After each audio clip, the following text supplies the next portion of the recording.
Hello, and welcome to Simply About Earth, where curiosity thrives and science takes the scenic route to sleep. Tonight, we sail far beyond memory, deeper than history, to a world so old it's almost unrecognizable. Not ancient pyramids, not dinosaurs, not even the first forests. No, tonight we go back 2 billion years to a time when Earth looked unfamiliar, when oxygen was new, when the continents were strangers, still learning to dance. To a time when the sky might have looked pink, the seas green, and the land, well, there wasn't much land to speak of. Life was just learning to breathe, and in doing so, it destroyed almost everything.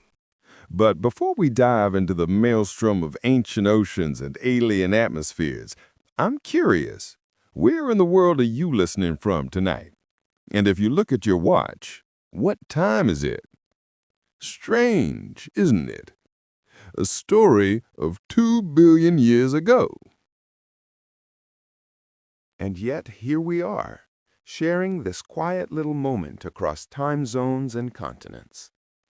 If you find this a soothing way to unwind, a gentle nudge toward daydreaming, or simply a curious companion at the end of a long day, I'd be so grateful if you'd like the video or subscribe.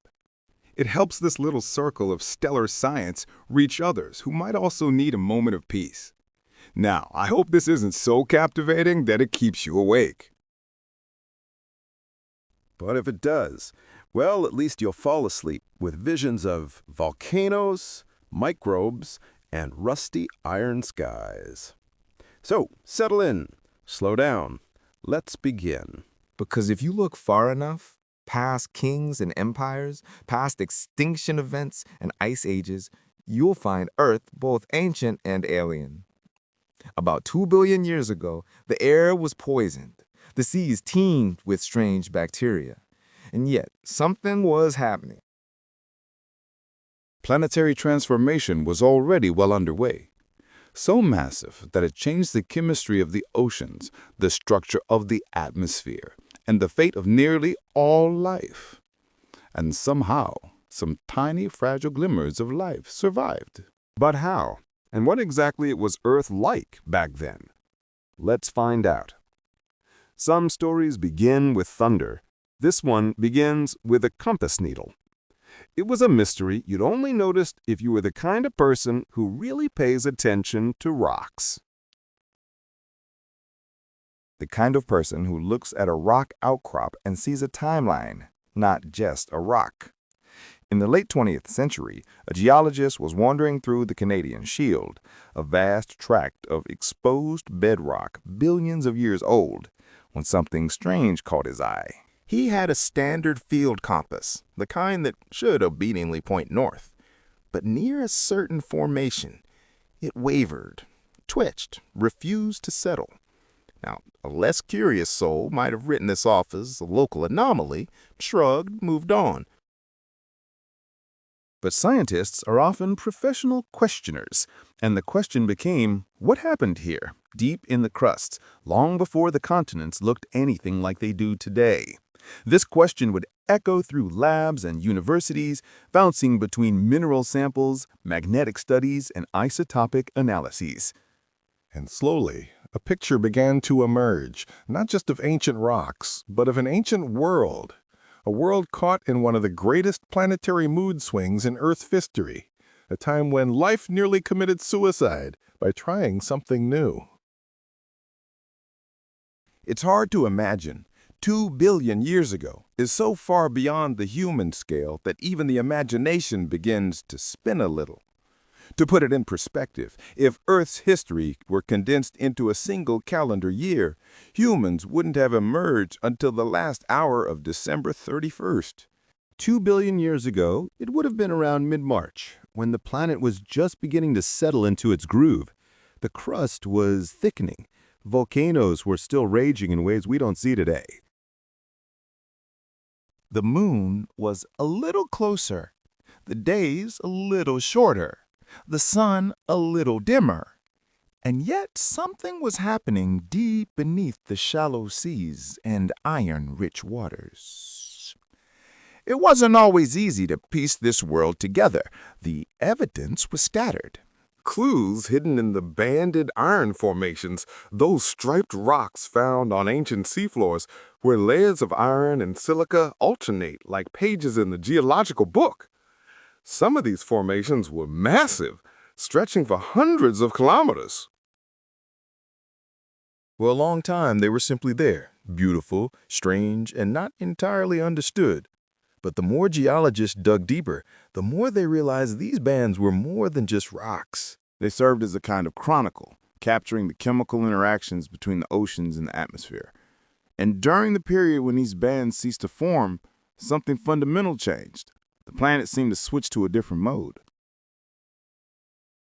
And the catalyst for this process were tiny, inconspicuous creatures, cyanobacteria.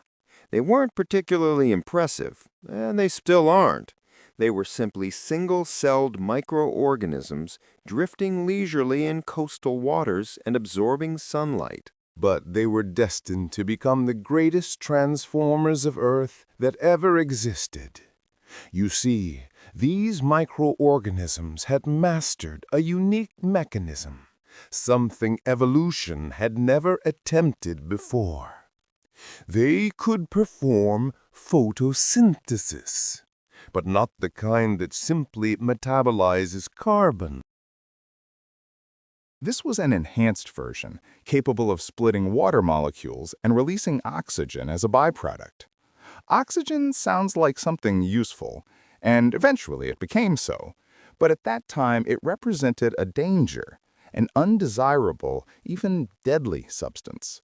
After all, the entire Earth's biosphere, all living organisms, evolved in an oxygen-free environment. And now, thanks to the quiet, bubbling respiration of microorganisms, this world began to change. At first, it seemed harmless. Oxygen reacted with iron in the oceans, oxidizing it into insoluble compounds that settled to the seafloor layer by layer.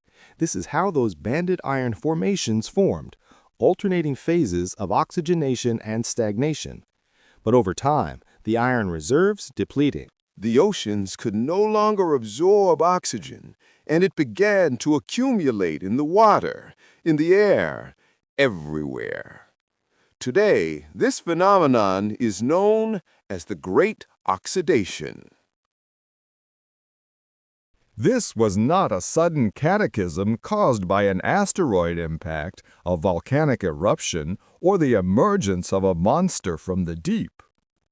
Microorganisms simply breathed, day after day, century after century, filling the world with a gas that poisoned nearly all previously existing life. But we're getting ahead of ourselves. In the present day, geologists were still piecing together the disparate evidence. There were other clues, too. Unusual sulfur isotope ratios in ancient rocks pointed to massive shifts in atmospheric chemistry. Changes that don't just happen, they require a cause. William Martin, a biologist fascinated by the origin of complex life, pointed to molecular fossils, lipid residues, and chemical biomarkers preserved over eons.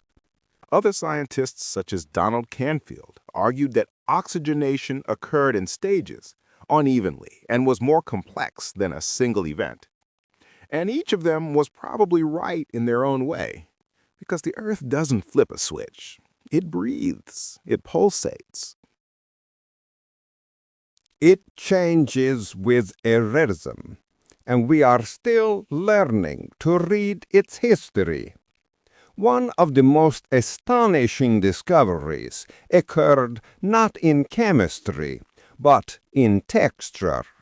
In South Africa's Transvaal supergroup, a vast massif of ancient rock that has survived erosion, earthquakes, and time itself, researchers discovered stromatolites. These layered mounds of sedimentary rock were formed by microbial mats, and in some cases, they're still forming. Modern stromatolites exist today in a few salty, secluded corners of the globe. But these fossils date back to a time before animals, plants, or anything with nerves, bones, or eyes existed. The shape and texture of these formations suggested a slow, patient life.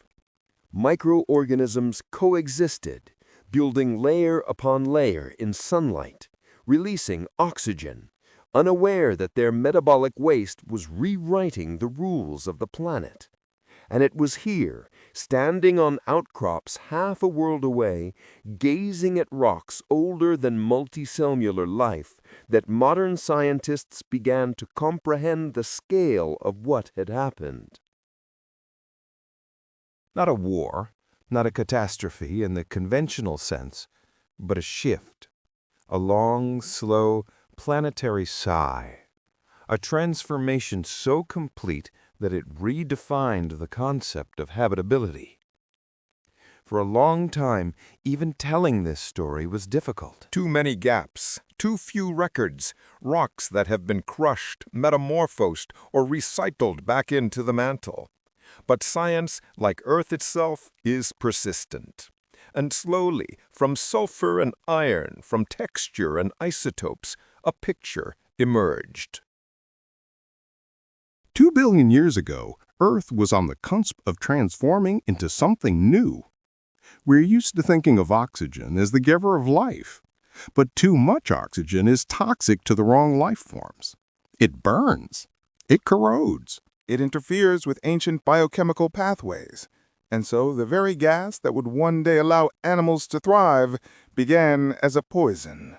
And like many poisons, it didn't just kill. It changed everything.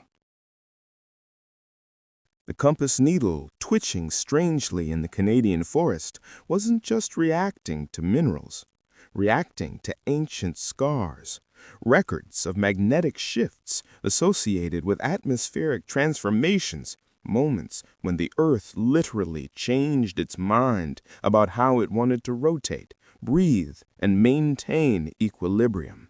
Sometimes, uncovering the depths of the past is like holding a seashell to your ear and hearing not the ocean, but the echo of a world that once suffocated. A world where the sky at sunset could turn a delicate purple, thick with haze. Where lightning struck strange chemical clouds, where the seas shimmered green and purple instead of blue, and in coastal waters microbial mats quietly exhaled their invisible revolution. It's sobering, isn't it, to realize that Earth's greatest extinctions weren't always bangs, but whispers. That the ground beneath our feet was once an ocean floor, rusted by the breath of life.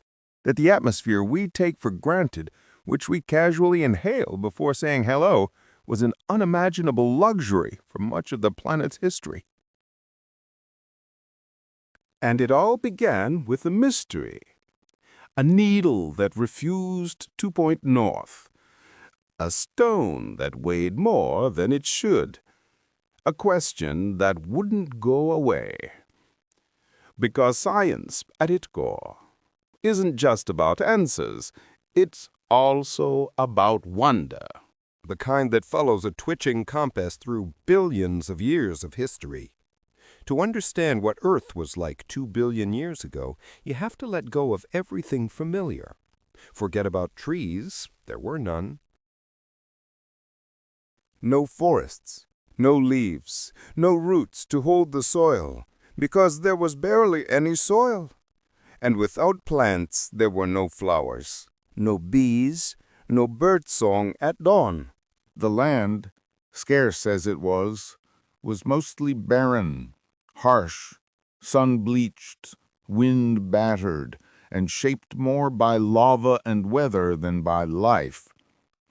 There were no animals, nothing with eyes, ears, legs, or even a mouth. No worms burrowing beneath the surface. Imagine a world with no true fish, no fish slithering through the water, no predators, no prey, only microbes, trillions of them, invisible to the naked eye, but everywhere, in the water, in the mud, clinging to rocks, forming films that lived, died, and built upon each other like patient architects of a new world. The oceans were vast, shallow in some places, deep in others. But they didn't sparkle blue as they do today. They could be green or even rusty red in certain regions, stained with iron and sulfur, colored by the metabolic wastes of ancient life. And the sky? The sky might not be blue at all. The idea of a clear azure dome overhead is something we take for granted. But back then, the atmosphere was filled with volcanic gases and haze. Without the protective ozone layer, ultraviolet radiation would have been intense. The air would have had very little oxygen, perhaps enough to be dangerous to organisms that never evolved to cope with it. Instead of the blue we know today, the sky might have appeared pinkish or orange at certain times of day, especially if methane was abundant. Some researchers believe sunsets might have been ghostly and otherworldly, casting colors we would have difficulty naming. The sun itself would have appeared slightly dimmer, its energy output a few % lower than it does today. But that would have been enough to warm the planet, but only just. The continents themselves also looked different. Tectonic plates were still moving, slowly dragging land masses across the planet's surface. But the arrangement of the continents looked nothing like the familiar contours of today. No Americas, no Africa, no Asia, no Australia. Instead, cratons, ancient fragments of continental crust, slowly drifted, colliding, forming supercontinents that eventually tore apart. One such supercontinent may have existed around this time. Nuna, also called Numa by some geologists, was a largely barren landmass stitched together from the roots of future continents. Little life existed there. Most of the action took place in the oceans. And in these oceans, something extraordinary was happening. Cyanobacteria, tiny, resilient, and incredibly powerful, were proliferating. Floating in mats, they formed stromatolites, layered structures built over generations. Each layer was a time capsule, a generation of microbes capturing sunlight, photosynthesizing, exhaling oxygen, and dying, to be buried beneath the next layer. These structures dotted the shallow coastal flats like microbial cities, and they worked slowly, very slowly. No tides of revolution. Just a steady pulse of chemical transformation. They inhaled carbon dioxide and sunlight. They exhaled oxygen. At first, the oxygen didn't last long. It immediately reacted with the colossal amounts of dissolved iron in the oceans, oxidizing it into iron oxides, which precipitated out of the water and sank to the sea floor. It was this process that gave rise to the famous banded iron formations, rusted streaks in the geologic record reminiscent of tree rings etched in stone. Over time, however, the iron reserves were depleted, leaving the oxygen with nowhere to go. That's when the planet began to transform. We have no precise idea of what it would have been like to be on Earth at that time, if it's even possible to talk about sensations. There were no eyes to see, no lungs to breathe, no tongue to describe what was happening. But we can infer that temperatures were likely higher, at least in some regions.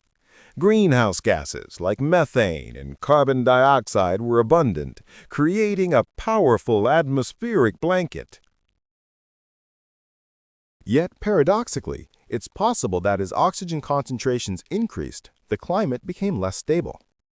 Methane, one of the most potent greenhouse gases, reacts with oxygen, and as cyanobacteria continued to release more oxygen, methane was removed from the atmosphere. Reduced methane concentrations meant less warming, and so, suddenly by geological standards, the planet could have plunged into an ice age, a severe one at that, perhaps even a global one. Some scientists believe this period triggered one of the earliest snowball Earth events, when ice reached the equator, turning the planet into a frozen ball drifting to space. Others believe the situation was less extreme, more like a slush Earth, where equatorial waters remained unfrozen, but vast ice sheets advanced farther than they do today.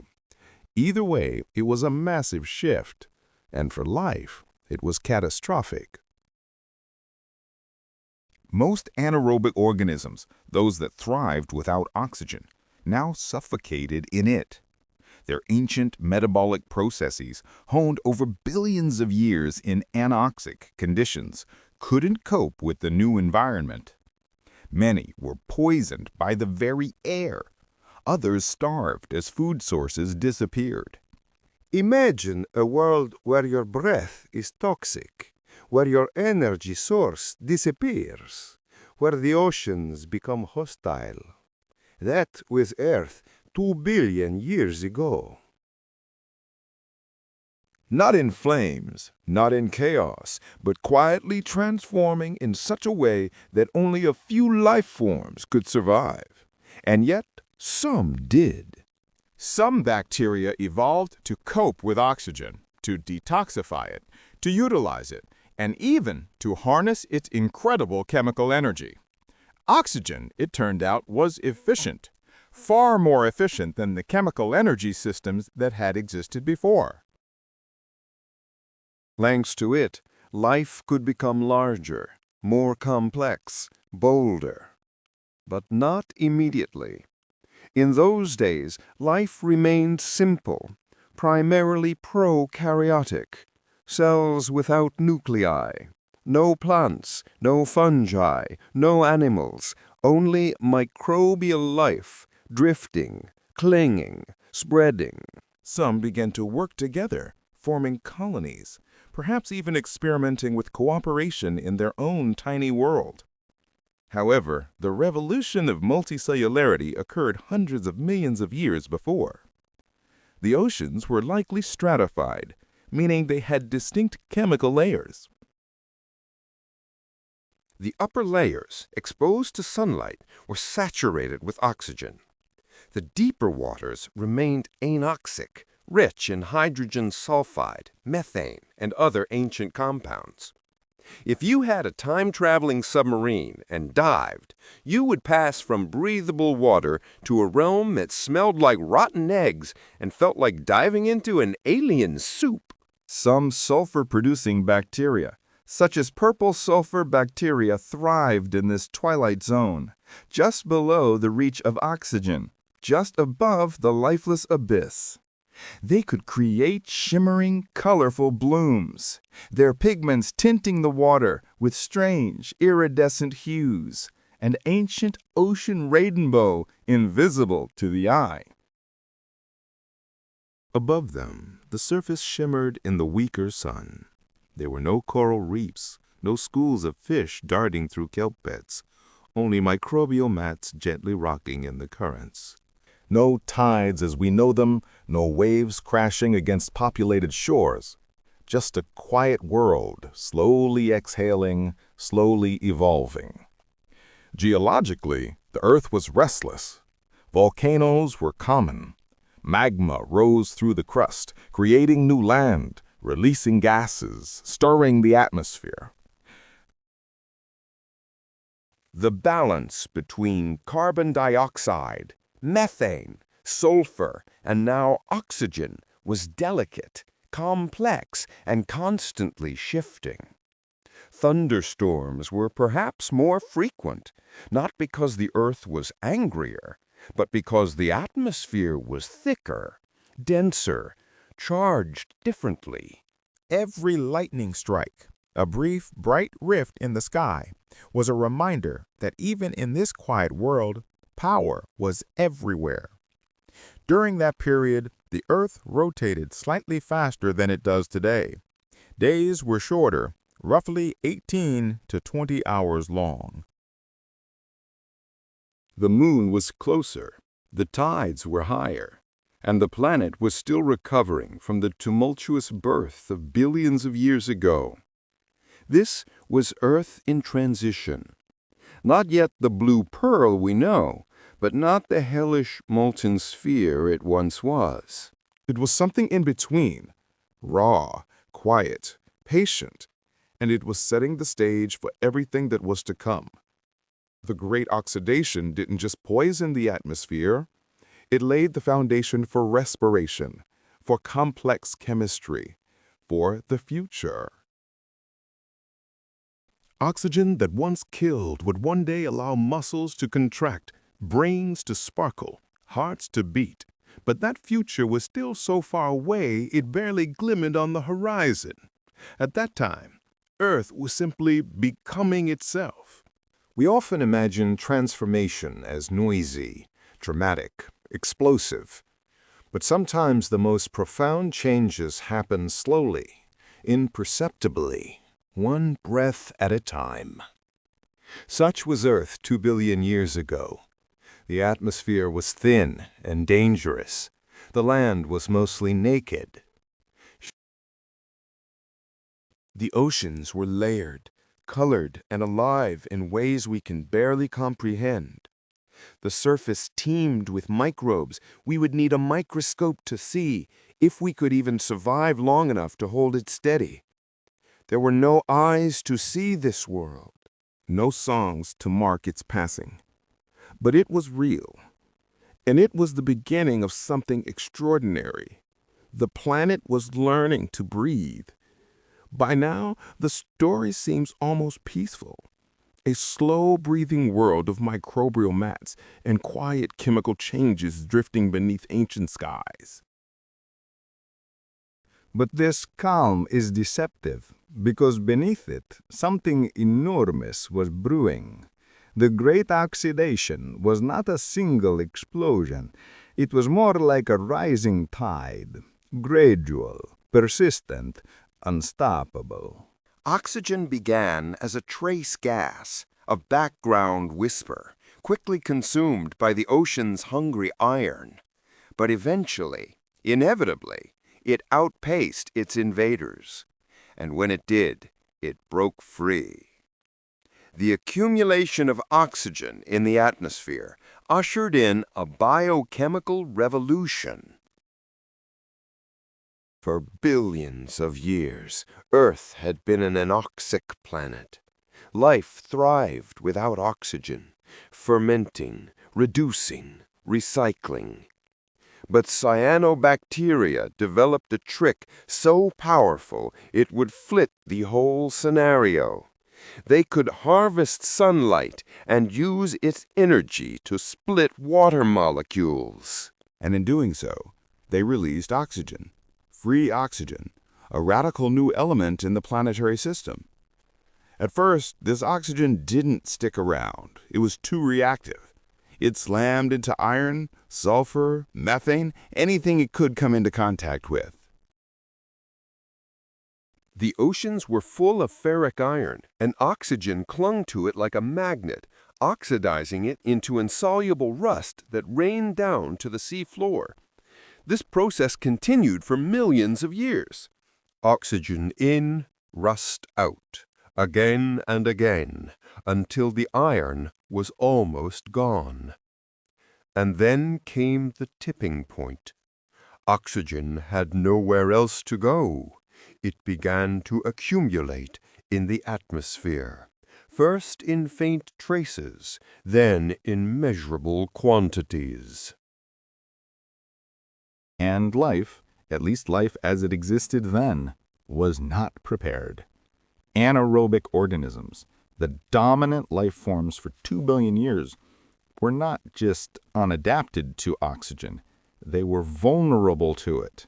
Oxygen, for all its benefits for modern metabolism, is also toxic in high concentrations, such as 21% in the modern atmosphere. It creates reactive oxygen species, molecules that damage DNA, rupture membranes, and interfere with fundamental biochemical processes. What we now call oxidative stress was a death sentence back then. Oxygen was an uninvited guest at a party that was doing just fine without it. The reaction was catastrophic. Entire microbial ecosystems collapsed. Sulfate-reducing bacteria, methanogens, and other anaerobes retreated to the few-remaining anoxic pockets deep in the ocean, buried in sediment, hidden in rock crevices. Others died out entirely. A global extinction. Not by fire or impact, but by respiration. But this new gas didn't stop at biology. It attacked the atmosphere itself. Oxygen collided with methane, the planet's dominant greenhouse gas, and began removing it.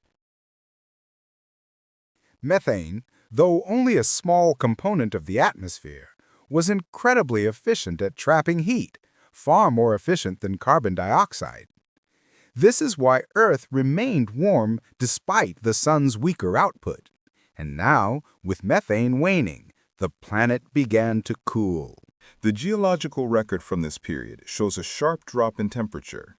Glacial deposits, specifically till, are found in ancient rocks on multiple continents, indicating widespread, perhaps even global, glaciation. This may have been the first true snowball Earth scenario, with the world frozen from pole to pole. The oceans were sealed under thick layers of ice, and equatorial regions were shrouded in frost. This phenomenon was caused by chemical processes, and the result was climate change driven by a chain reaction. It all goes back to tiny cells absorbing carbon dioxide and releasing oxygen. It's strange to think of photosynthesis as a weapon, but in this context it is. Life turned on itself. By inventing a new way to survive, cyanobacteria inadvertently rewrote the rules of existence. Not because they were aggressive or evil, those are human notions, but because evolution rewards what works, not what is safe. And photosynthesis worked. The oxygen it released not only altered the chemistry of the air and water, but also altered the behavior of the planet's surface itself. With the advent of oxygen in the atmosphere, new types of weathering began. Rocks broke down differently, and soils began to form in more complex ways. The carbon cycle, the vast planetary system through which carbon moves between air, land, ocean, and life, became more complex. With oxygen, new chemical pathways emerged. Some carbon was buried as organic matter, some released as carbon dioxide. But always the presence of oxygen altered the rhythm of things.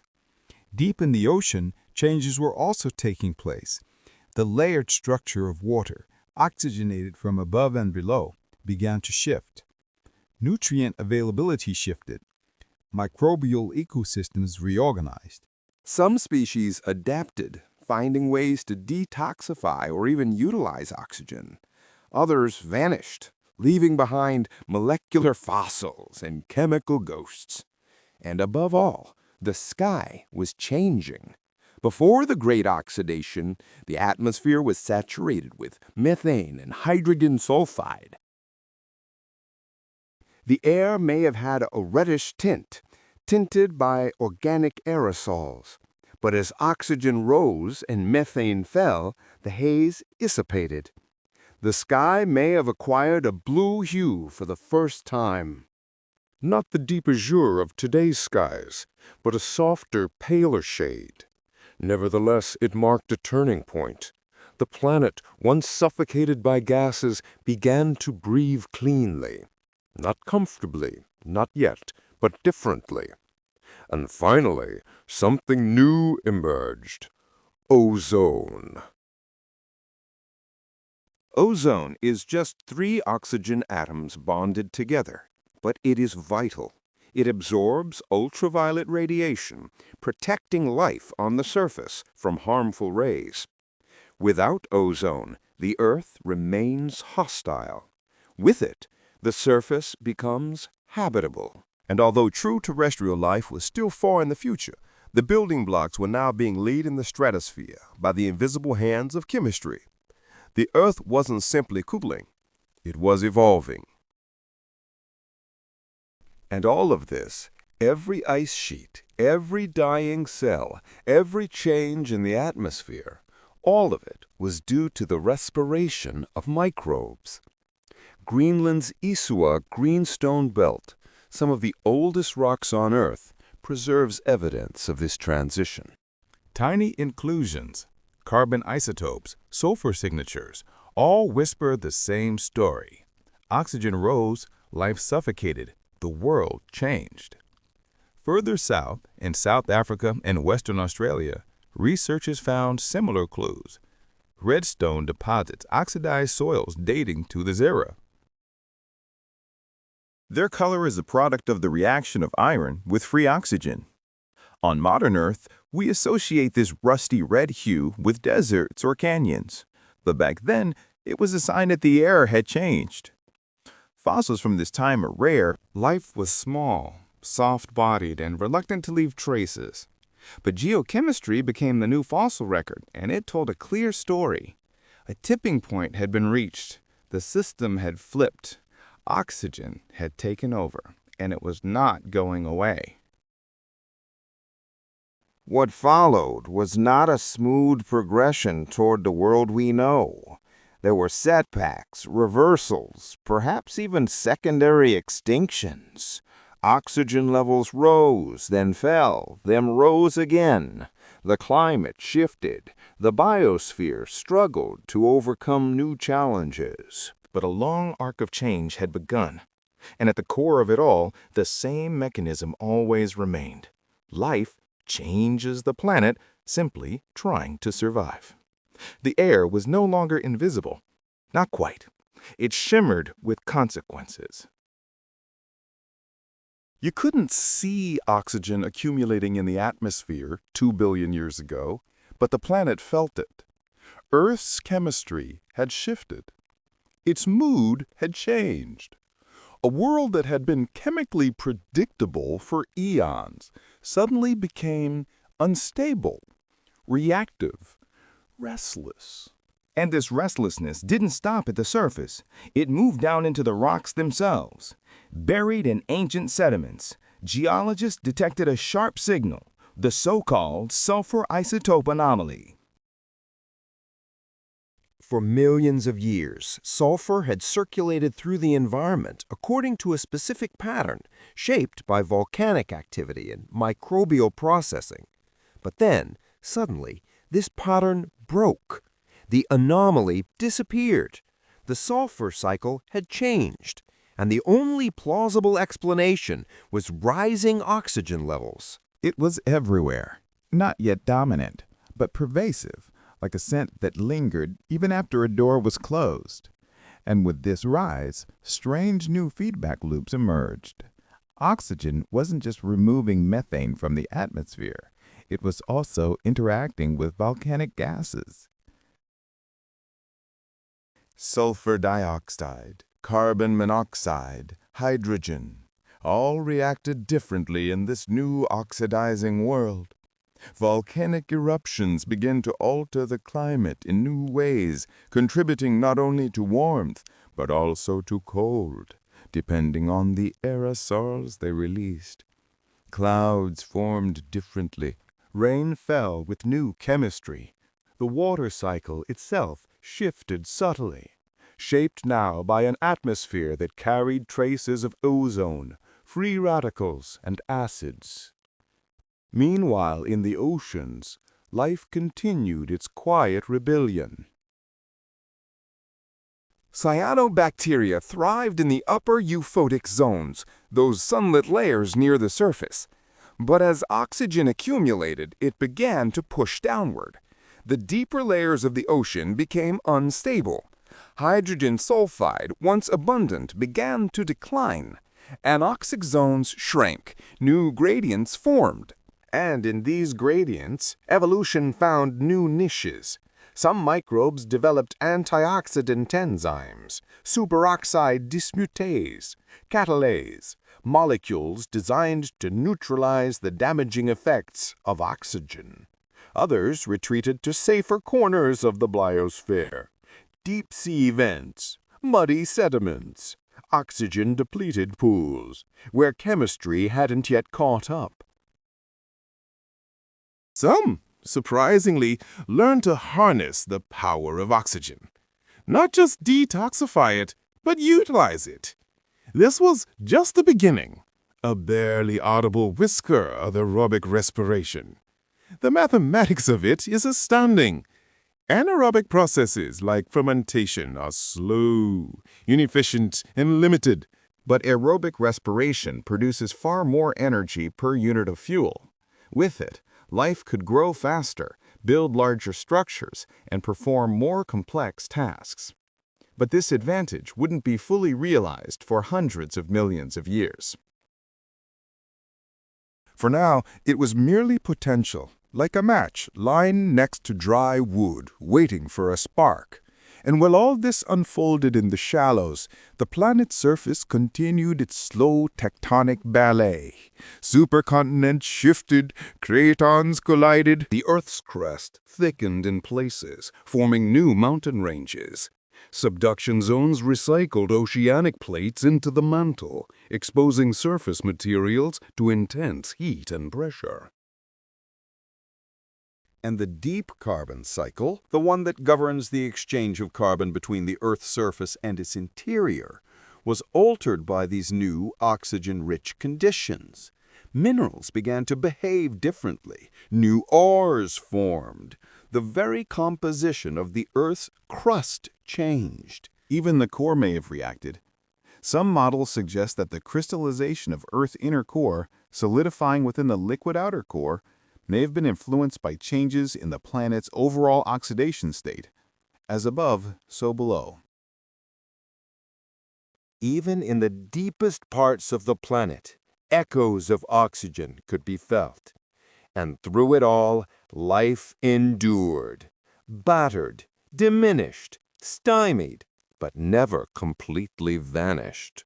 When the conditions of the snowball Earth eventually eased, whether after millions of years or through periodic thawing and refreezing, survivors emerged into a world that had been irreversibly altered. New rules emerged in the atmosphere. The oceans contained new nutrients. The energy balance shifted. And though it would take eons for multicellular life to emerge, the foundation was laid not by force, but by breath. Oxygen did not come as a blessing, not immediately. It swept in like a silent invader. It choked, poisoned, and oxidized. It disrupted the climate and froze the seas. But it also opened doors that had been closed. Doors to complexity, to energy, to change. It has created crises, but also opportunities. This duality will forever define oxygen. Even today, it is simultaneously essential and dangerous. We breathe it constantly, yet it ages us, damages our cells, slowly wears us down. It gives us fire and rust, metabolism and decay. It is simultaneously a giver of life and a slow thief. And it all began here, in the breathing shallows of a world still sorting itself out. This page of Earth's history is written not in bones, teeth, or shells. They will appear later. but in chemistry, in rock layers and isotopic shifts, in the color of ancient sediments and the fossils of ancient metabolism. It is a story told not through form, but through process, and at its core always lies the quiet revolution of photosynthesis. What began as a small evolutionary adventure has become the engine of planetary transformation, and not just on Earth. Scientists believe that oxygen may be one of the few truly universal biosignals, something we might discover on exoplanets if photosynthesis evolves elsewhere in the cosmos. That's how far the circles stretch, from a single blue-green microbe to an entire world. And we're still learning more. New discoveries emerge every year. New geochemical models, new microfossils, new theories about the pace and consequences of this great oxidation. Some argue it was a single, sharp upsurge. Others see multi-stage evolution. Perhaps there were pulses of oxygenation, each shaping the biosphere in new waves. Others point to feedback loops involving methane-producing microbes and volcanic eruptions. This story is still being written, but what remains constant is that 2 billion years ago, Earth turned a corner. It didn't do it with noise or drama. It did it with microbes and sunlight, with chemistry and time, with breaths that echoed across the ages. And hidden in that breath was the future.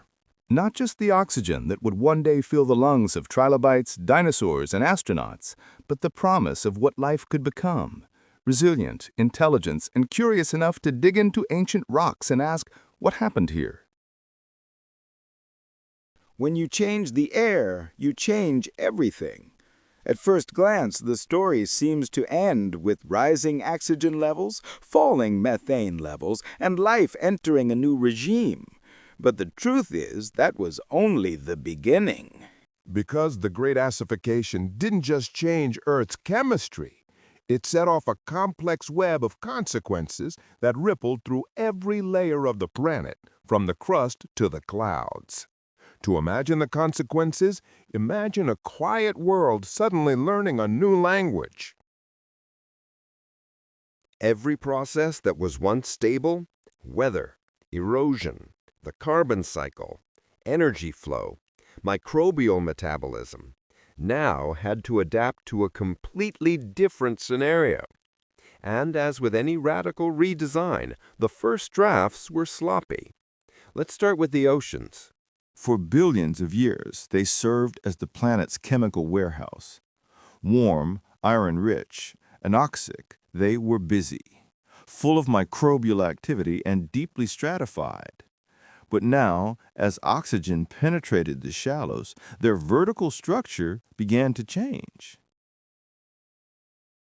This delicate layering of oxygenic surfaces and anoxic depths became unstable. The gas balance was disrupted. Nutrient pathways were destroyed. Entire ecosystems collapsed. It wasn't just oxygen. It was the cascaded trigger. Methanogens, those ancient microbes that once filled the atmosphere with methane, were retreating. Their habitats were disappearing. The niches they had occupied for eons suddenly became toxic. The methane they produced had once enveloped the Earth in warmth, serving as an important buffer against the weak young sun. Now it was being destroyed faster than it could be produced. As a result, the Earth began to freeze. Glacial deposits from this era are found in rocks scattered across ancient cratons in Canada, South Africa, and Australia. These are not subtle local freezes. These are deep, widespread layers of tillite, a rock formed from compacted glacial debris. In some places, there are boulders carried by icebergs and then deposited in soft ocean sediments as the ice melted. This is the kind of fingerprint you get only from a world that suddenly iced over. We don't know for sure how global the glaciation was. Some models posit a complete snowball Earth, an icy shell extending from pole to pole, turning the planet into a sparkling white sphere. Others favor a slush ball model, where the equatorial regions remained at least partially exposed, preserving a thin ribbon of liquid water for life to cling to. But either way, the planet was forever changed. After all, climate isn't just weather spread out over time. It's the sum of chemical feedback loops, solar energy balance, planetary albedo, and atmospheric composition. And all of it was changed. The new oxygen-rich air contained fewer greenhouse gases. The veil that once trapped heat disappeared. Clouds were transformed, perhaps becoming brighter and more reflective. Even the ice-bound oceans now reflected sunlight back into space rather than absorbing it. It was as if Earth had accidentally discovered its own thermostat switch, and life was forced to adapt. Some organisms disappeared entirely. Others survived, sheltered in ecological niches, hydrothermal vents, brine pools, deep sediments. These places remained warm, chemically buffered, protected from the new breath of the sky. Here, the old rules still applied. Here, anaerobic metabolisms could persist. But beyond these refuges, everything else had to adapt or perish. Microbial mats changed their composition. New layers formed on top of old ones. Metabolic pathways evolved under pressure. The emergence of antioxidant enzymes marked a silent arms race against the growing presence of reactive oxygen. Cells that once thrived in calm chemical waters now had to defend themselves against molecular instability. Even basic reproduction had to change. DNA is fragile in the face of the wrath of oxygen. Organisms had to invent molecular tools to repair oxidative damage. Some of the earliest versions of modern DNA repair enzymes likely evolved during this era. Not because life wanted to become more complex, but because it needed to become tougher. And yet, the Earth continued to rotate. As glaciers slid across the continents, they transformed the land. They crushed mountains, excavated valleys, and transported sediments far from their origins. They exposed new rocks to the elements, which in turn altered weathering patterns. As fresh rock was weathered by rain and atmospheric carbon dioxide, more carbon was extracted from the atmosphere and stored in sediments. This further cooled the planet, creating a feedback loop with no easy escape. Eventually, of course, the planet would thaw. Volcanoes never stopped erupting, after all. Over time, their CO2 emissions accumulated in the thin air, and because the surface was encased in ice, the rate of weathering slowed, slowing the absorption of carbon. And the life that remained carried the memory of the crisis in its molecules. But the story didn't end with survival. It began to lean toward possibility. Because once the immediate chaos of the Great Oxidation had subsided, once oxygen levels stabilized and the climate regained some equilibrium, something remarkable began to happen. New ecological possibilities opened up. For the first time, Earth had an atmosphere capable of supporting aerobic respiration. This wasn't yet common. Most organisms still used older, less efficient methods. But here and there, in pockets and pools, cells began to experiment. The numbers speak for themselves. Anaerobic fermentation produces just 2 ATP molecules per glucose molecule. Aerobic respiration, up to 36. This was a game changer. More energy meant more work could be done within each cell.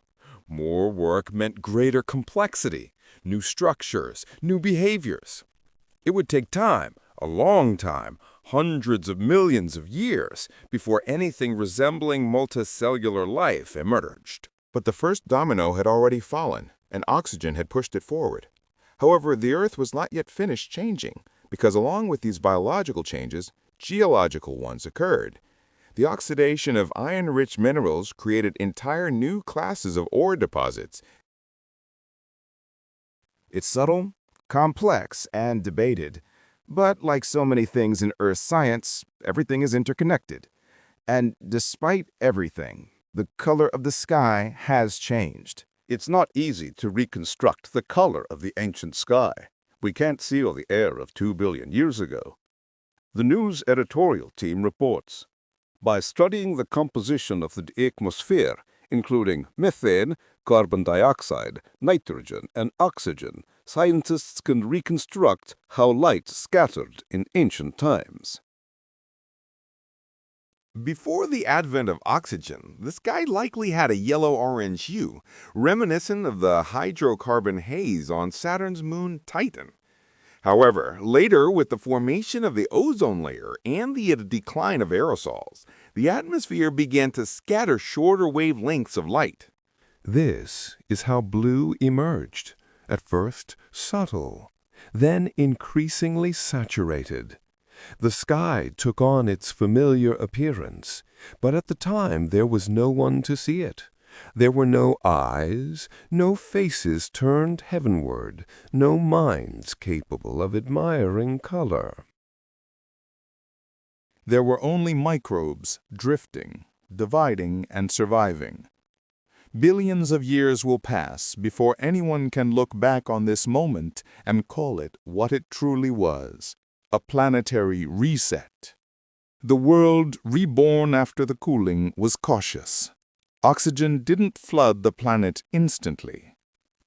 It permeated gradually, rising in waves, sometimes retreating, sometimes advancing. It may have taken hundreds of millions of years before its concentration reached even a fraction of what we breathe today. But it was enough to continue altering the biosphere, ensuring that the damage was done and opportunities opened. Oceans, once teeming with methane and hydrogen sulfide, gradually changed their chemistry.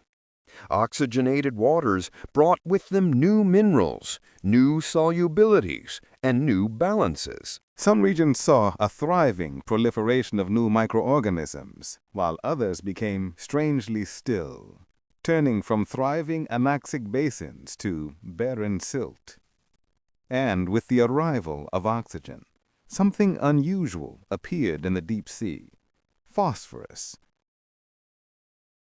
It's one of the most essential elements for life, but its behavior depends on the oxygen content of the water. In anoxic environments, phosphorus tends to bind tightly to particles and sink to the bottom, becoming unavailable. However, in oxygenated waters, it remains more bioavailable, making it easier for living organisms to absorb. More phosphorus meant greater productivity, greater biomass, and more carbon for burial. And the more organic carbon buried, the more oxygen remained in the atmosphere, creating another feedback loop. The system sustained itself. This may explain why the Great Oxidation Event was not a one-time event, but rather a slow, progressive process, a cycle of advance, collapse, and recovery, with each fluctuation leaving behind a slightly more oxygenated Earth. It was not a smooth process. There were crashes, dips, and possible reversals. In some periods, oxygen could almost completely disappear from the air, displaced by volcanic gases or methane emissions. But the overall trend was clear, upward, and not just in the air, but also in expectations.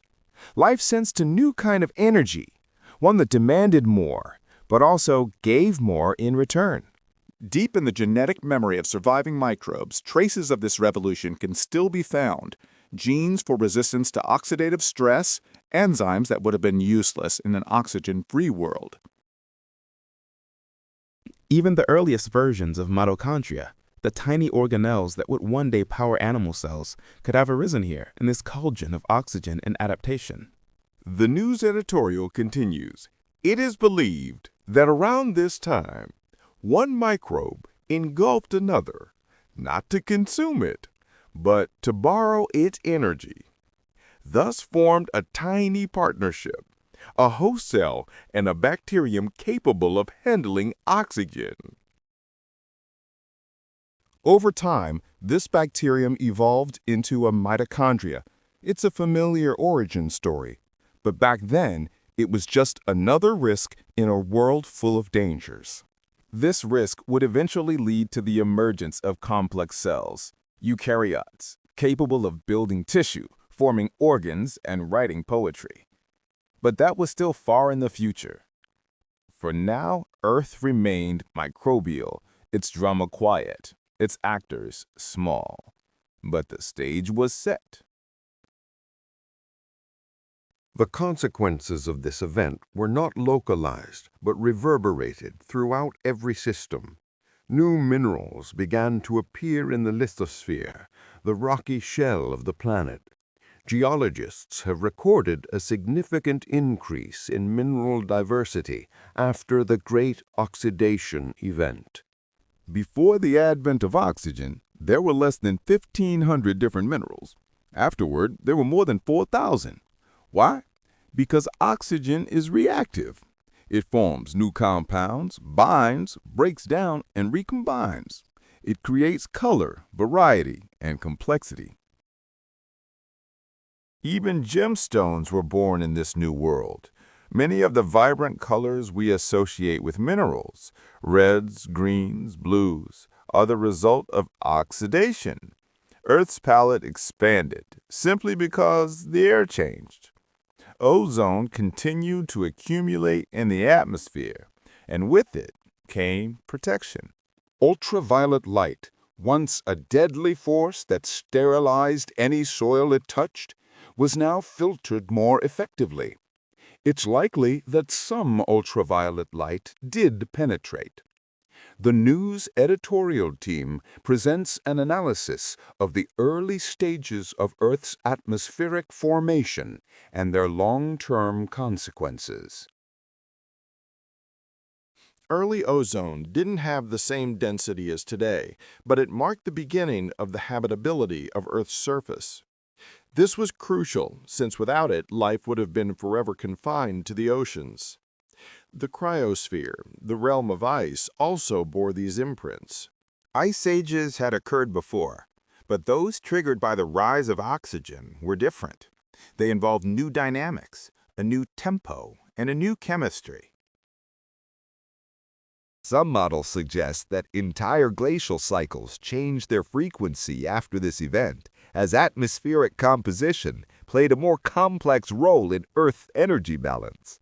Even the magnetosphere, the magnetic shield protecting Earth from solar radiation, may have responded in subtle ways. The planet's cooling, caused by the interaction of oxygen with greenhouse gases, may have affected convection currents in the mantle. This, in turn, may have affected how heat flows from the core, affecting the geodynamo and the strength of Earth's magnetic field. It's a hypothetical connection, but worth considering. When the air changes, even the planet's invisible defenses can shift. And, of course, there was time. Not just geological time, but evolutionary time. The pace of evolution is hard to measure. It doesn't tick like a clock. It pulses, accelerates, stops. But oxygen gave life something new, an excess of energy. And evolution, like any builder, works faster with more tools.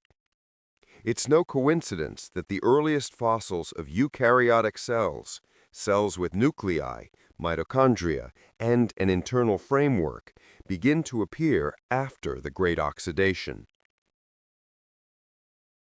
They didn't take over the world immediately. Simpler life forms continued to rule for another billion years. But the signal had been sent. Complexity became possible, and with it, potential diversity. It's strange to think that death made this possible. That entire branches of the tree of life had to wither so that others could grow. But that's how ecosystems work. Extinction makes room. It resets conditions. It forces invention. And invention, however slow, is inexorable. And the world adapted in its own way. Microbes didn't just survive. They thrived in the new oxygen gradients. Some became mixotrophs, utilizing both oxygen and anaerobic processes. Others retreated to stable niches, deep sediments, anoxic pools, hot springs. These refugees would preserve ancient metabolisms for billions of years. Even today, you can find them in the Black Sea, in deep ocean trenches, in the guts of cows, tiny echoes of a pre-oxygen world. And the geological record, too, preserves its memory. Shells rich in organic carbon, red layers stained with oxidized iron, traces of fossilized microbial mats dancing in shallow tides. Even the rate of sedimentation changed. New types of clays formed. Carbonates changed in composition. The planet was writing its own autobiography, page after page, using tools it had never used before. And no one was watching. No intelligence, no culture, no myths. Just a planet becoming something new. Every breath of oxygen whispered a different future. A future where cells could grow larger, communicate, specialize. A future where metabolism could reach higher speeds. A future where life would one day walk, think, wonder. But for now, it simply survived. Earth 2 billion years ago was a place of transition. Not quite hostile, but not yet hospitable. It was between stories, a planet in the middle of a sentence. And that's what makes this chapter so extraordinary. Not the drama of a mass extinction, not the suddenness of a cataclysm, but a long, slow cascade of cause and effect, a chain of quiet upheavals, a whisper that became a revolution. It wasn't loud, but it was total. Oxygen, once a byproduct, became a planet shaper, a sculptor of climate, life, rock, and possibility. And in doing so, it etched truth into the very bones of the earth. Change doesn't have to roar. Sometimes it simply breathes. If you look at Earth's history as a tapestry, the Great Oxidation is a bold, strange stitch, a sudden shift in color that catches the eye, a moment when the pattern shifted direction. But it wasn't the beginning, and it won't be the last of its kind.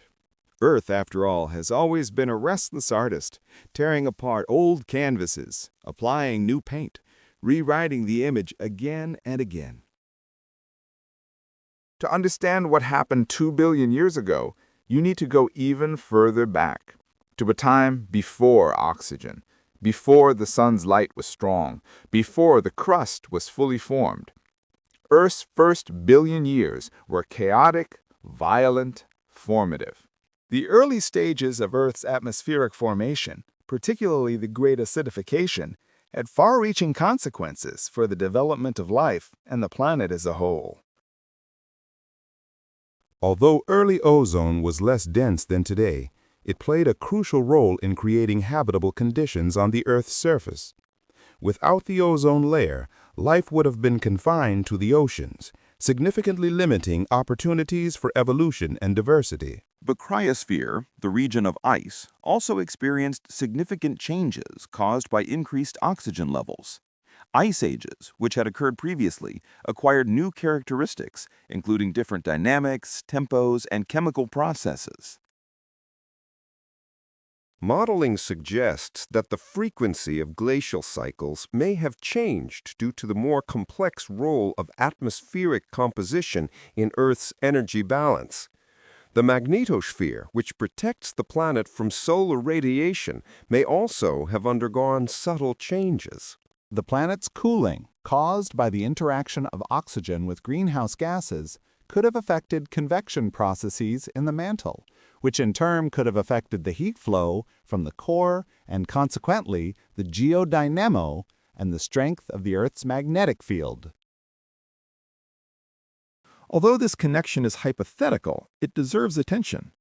Importantly, changes in the atmosphere can lead to changes even in the planet's invisible defense mechanisms. Evolutionary time also played a significant role in these processes. The pace of evolution cannot be precisely measured because it does not follow a uniform time course. It is characterized by pulsations, accelerations, and decelerations. However, oxygen provided life with a new energy source, which contributed to the acceleration of evolution. The appearance of the first fossils of eukaryotic cells, with nuclei, mitochondria, and internal framework, coincides with the Great Oxidation Period. Although simpler life forms continued to dominate for 1 billion years, the emergence of eukaryotic cells provided a crucial signal, signaling the potential for complexity and ultimately diversity. Paradoxically, death played a significant role in this process. The disappearance of some branches of the tree of life created the conditions for the growth and development of others. This principle is fundamental to the functioning of ecosystems. Extinction frees up space, changes conditions, and stimulates innovation. Innovation, though slow, is inexorable. As a result, the world gradually adapted to new conditions. Microorganisms not only survived, but thrived in the new oxygen gradients. Some became mixotrophs, capable of utilizing both oxygen and anaerobic processes. Others retreated to stable niches, such as deep sediments, anoxic pools, and hot springs. These refuges preserved ancient metabolic processes for billions of years. Even today, traces of the pre-oxygen world can be found in the Black Sea, deep ocean trenches, and the intestines of cows. The geological record also preserves the memory of these events. Shells rich in organic carbon, red layers containing oxidized iron, and fossils of microbial mats that existed in shallow intertidal zones testified to the changes that took place. Even sedimentation rates and the composition of carbonates changed. The planet was creating its own autobiography, using new tools. Importantly, no one was observing these processes at the time. There was no intelligence, culture, or myth. The planet was simply becoming something new.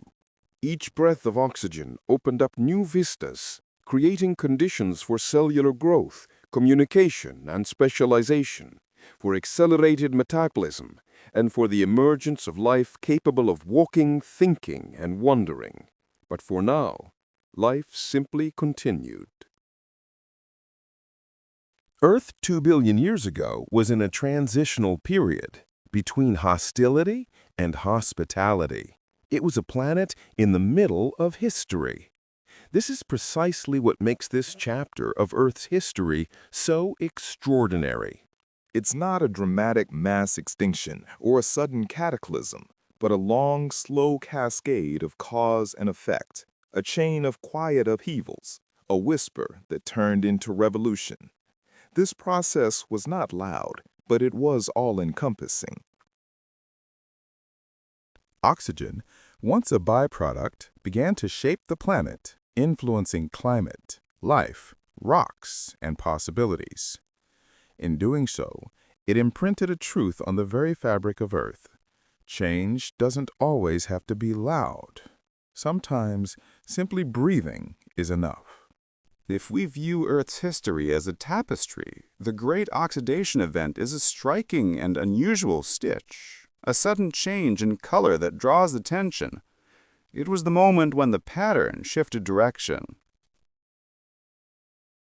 However, it was neither the beginning nor the last such event.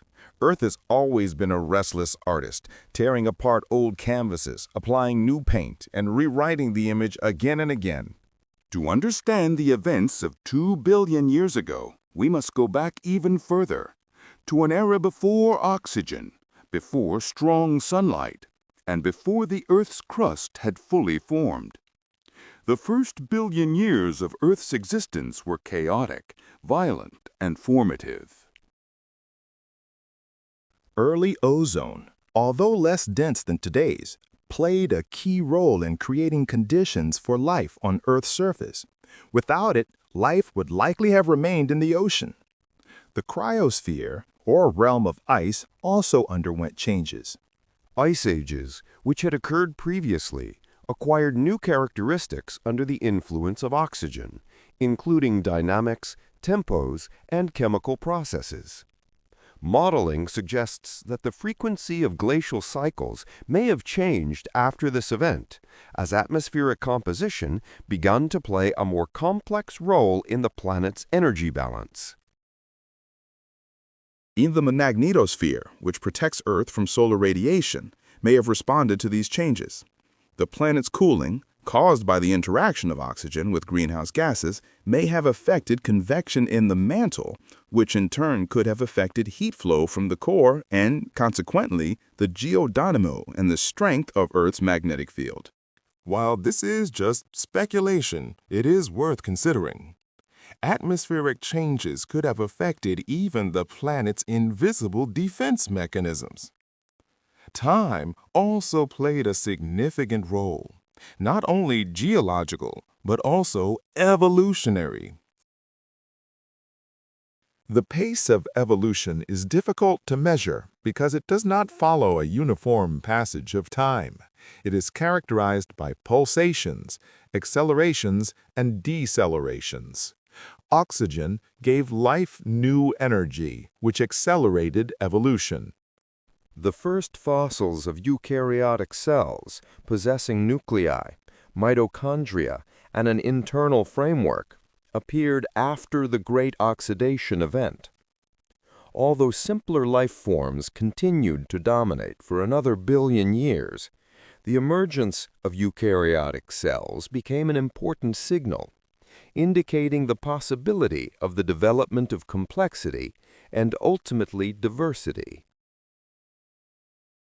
Paradoxically, death played a significant role in this process. The disappearance of some branches of the tree of life created the conditions for the growth and development of others. This principle is fundamental to the functioning of ecosystems. Extinction frees up space, changes conditions, and stimulates innovation. Innovation, despite its slowness, is inexorable. As a result, the world gradually adapted. Microorganisms not only survived, but thrived in the new oxygen gradients. Some became mixotrophs, capable of utilizing both oxygen and anaerobic processes. Others retreated to stable niches such as deep sediments, anoxic pools, and hot springs. These refuges preserved ancient metabolic processes for billions of years. Even today, traces of the pre-oxic world can be found in the Black Sea, deep ocean trenches, and the intestines of cows. The geological record also preserves the memory of these events. Shells rich in organic carbon, red layers containing oxidized iron, and fossils of microbial mats that existed in shallow intertidal zones testify to the changes that occurred. Even sedimentation rates in the composition of carbonates changed. The planet was writing its own autobiography using new tools. Importantly, no one was observing these processes at the time. There was no intelligence, culture, or mythicizing. The planet was simply becoming something new. Every breath of oxygen opened up new vistas, creating conditions for cell growth, communication, and specialization, for accelerated metabolism, and for the emergence of life capable of walking, thinking, and wondering. But for now, life simply continued. Earth 2 billion years ago was in a transitional period between hostility and hospitality. It was a planet in the middle of history. This is what makes this chapter of Earth's history so extraordinary. It is not a dramatic mass extinction or a sudden cataclysm, but a long, slow cascade of cause and effect, a chain of quiet upheavals, a whisper that turned into revolution. This process was not loud, but it was all-encompassing. Oxygen, once a byproduct, began to shape the planet, influencing climate, life, rocks, and possibilities. In doing so, it imprinted a truth on the very fabric of Earth. Change doesn't always have to be loud. Sometimes just breathing is enough.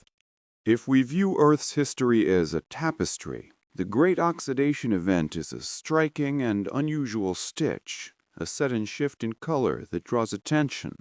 It was the moment when the pattern shifted direction. However, it was neither the beginning nor the last such event. Earth has always been a restless artist, tearing apart old canvases, applying new paint, and rewriting the image again and again. To understand the events of 2 billion years ago, we must go back even further, to an era before oxygen, before intense sunlight, and before the Earth's crust had fully formed. The first billion years of Earth's existence were chaotic, violent, and formative. The early stages of Earth's atmospheric formation, particularly the Great Oxidation, had profound consequences for the development of life and the planet as a whole. Although early ozone was not as dense as it is today, it played a crucial role in creating habitable conditions on the Earth's surface. Without the ozone layer, life would have remained confined to the oceans, limiting opportunities for evolution and diversity. The cryosphere, the realm of ice, also underwent significant changes under the influence of oxygen.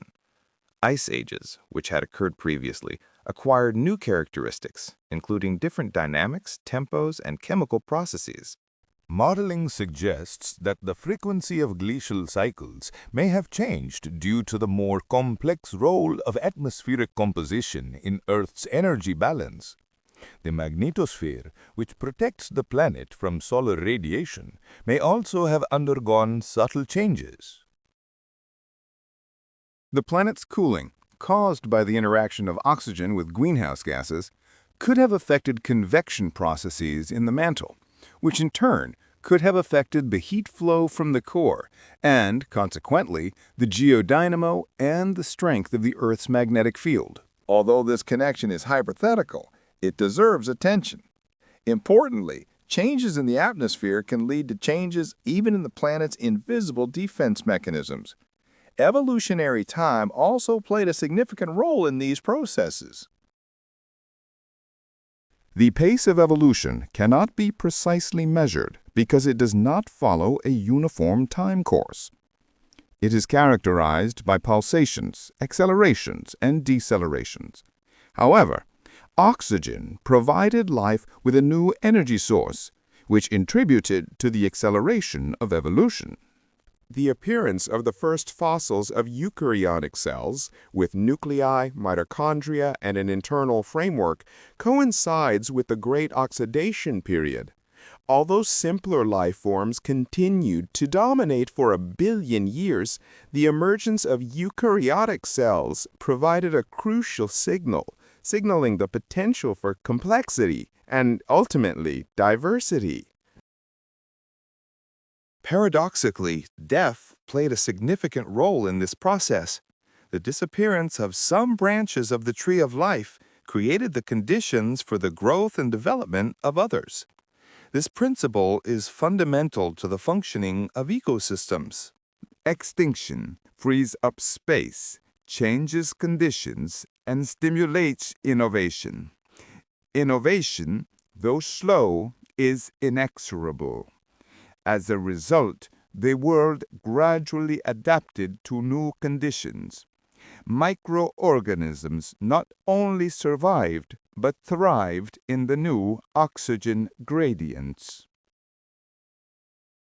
Some became mixotrophs, capable of utilizing both oxygen and anaerobic processes. Others retreated to stable niches, such as deep sediments, anoxic pools, and hot springs. These refuges preserved ancient metabolic processes for billions of years. Even today, traces of the pre-oxygen world can be found in the Black Sea, deep ocean trenches, and the intestines of cows. The geological record also preserves the memory of these events. Shells rich in organic carbon, red layers containing oxidized iron, and fossils of microbial mats that existed in shallow intertidal zones testify to the changes that took place.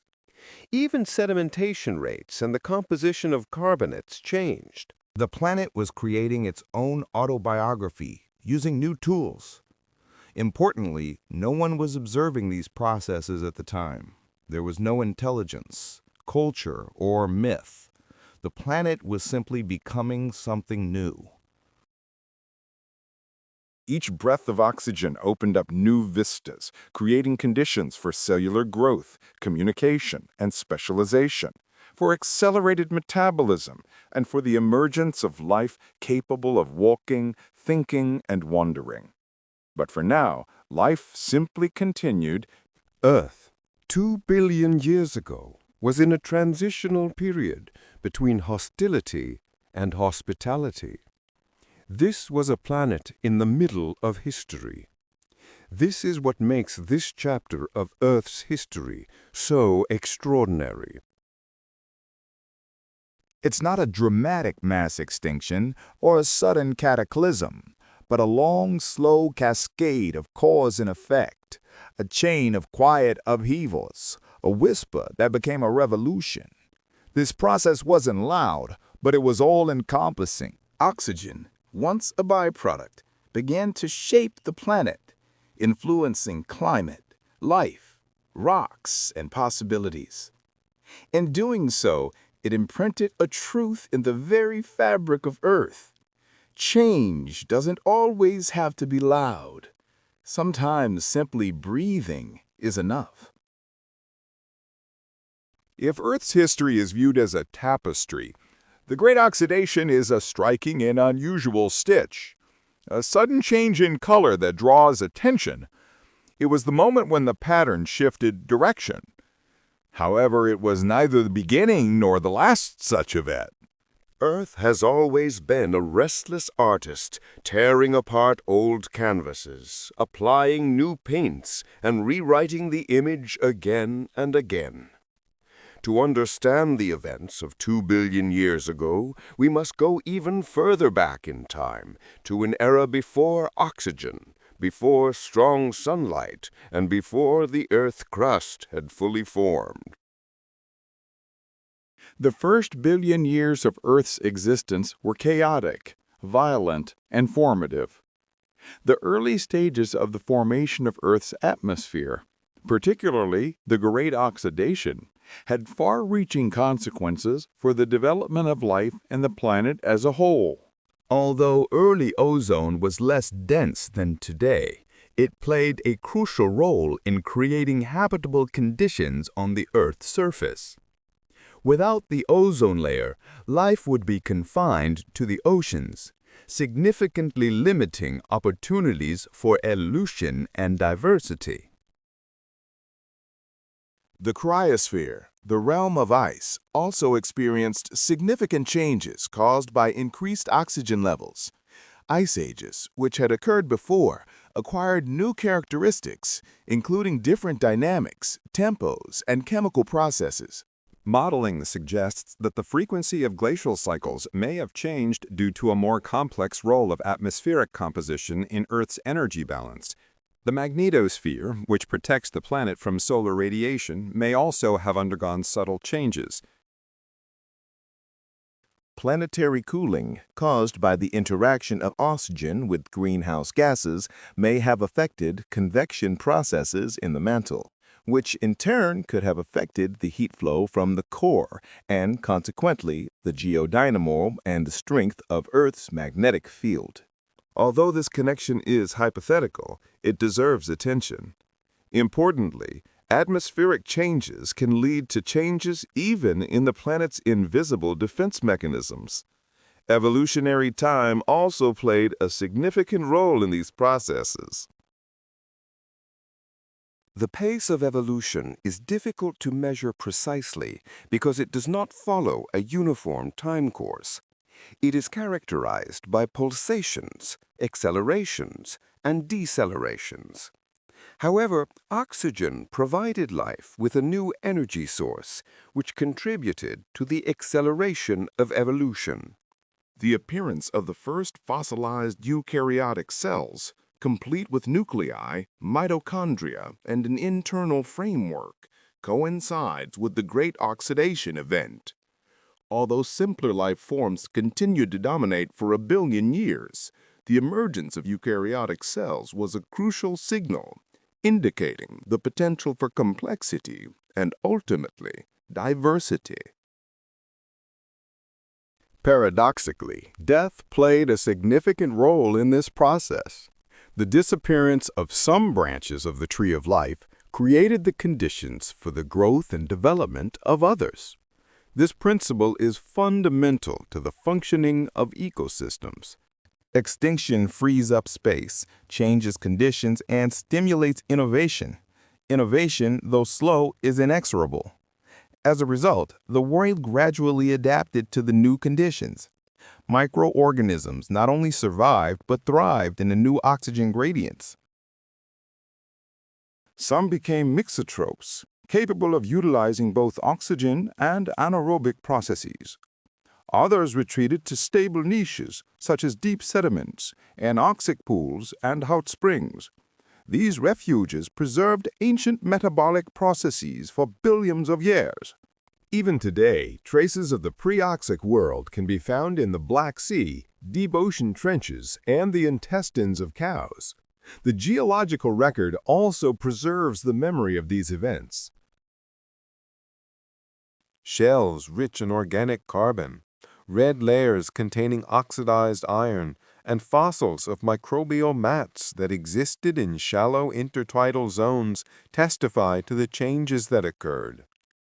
Even sedimentation rates and the composition of carbonates changed.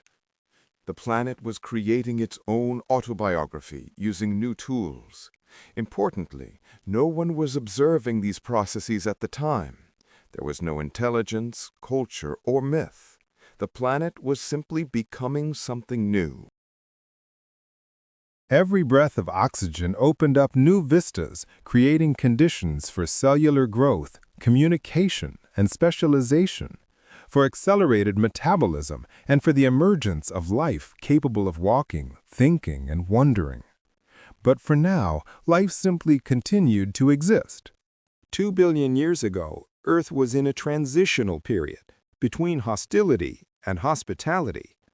It was a planet in the middle of history.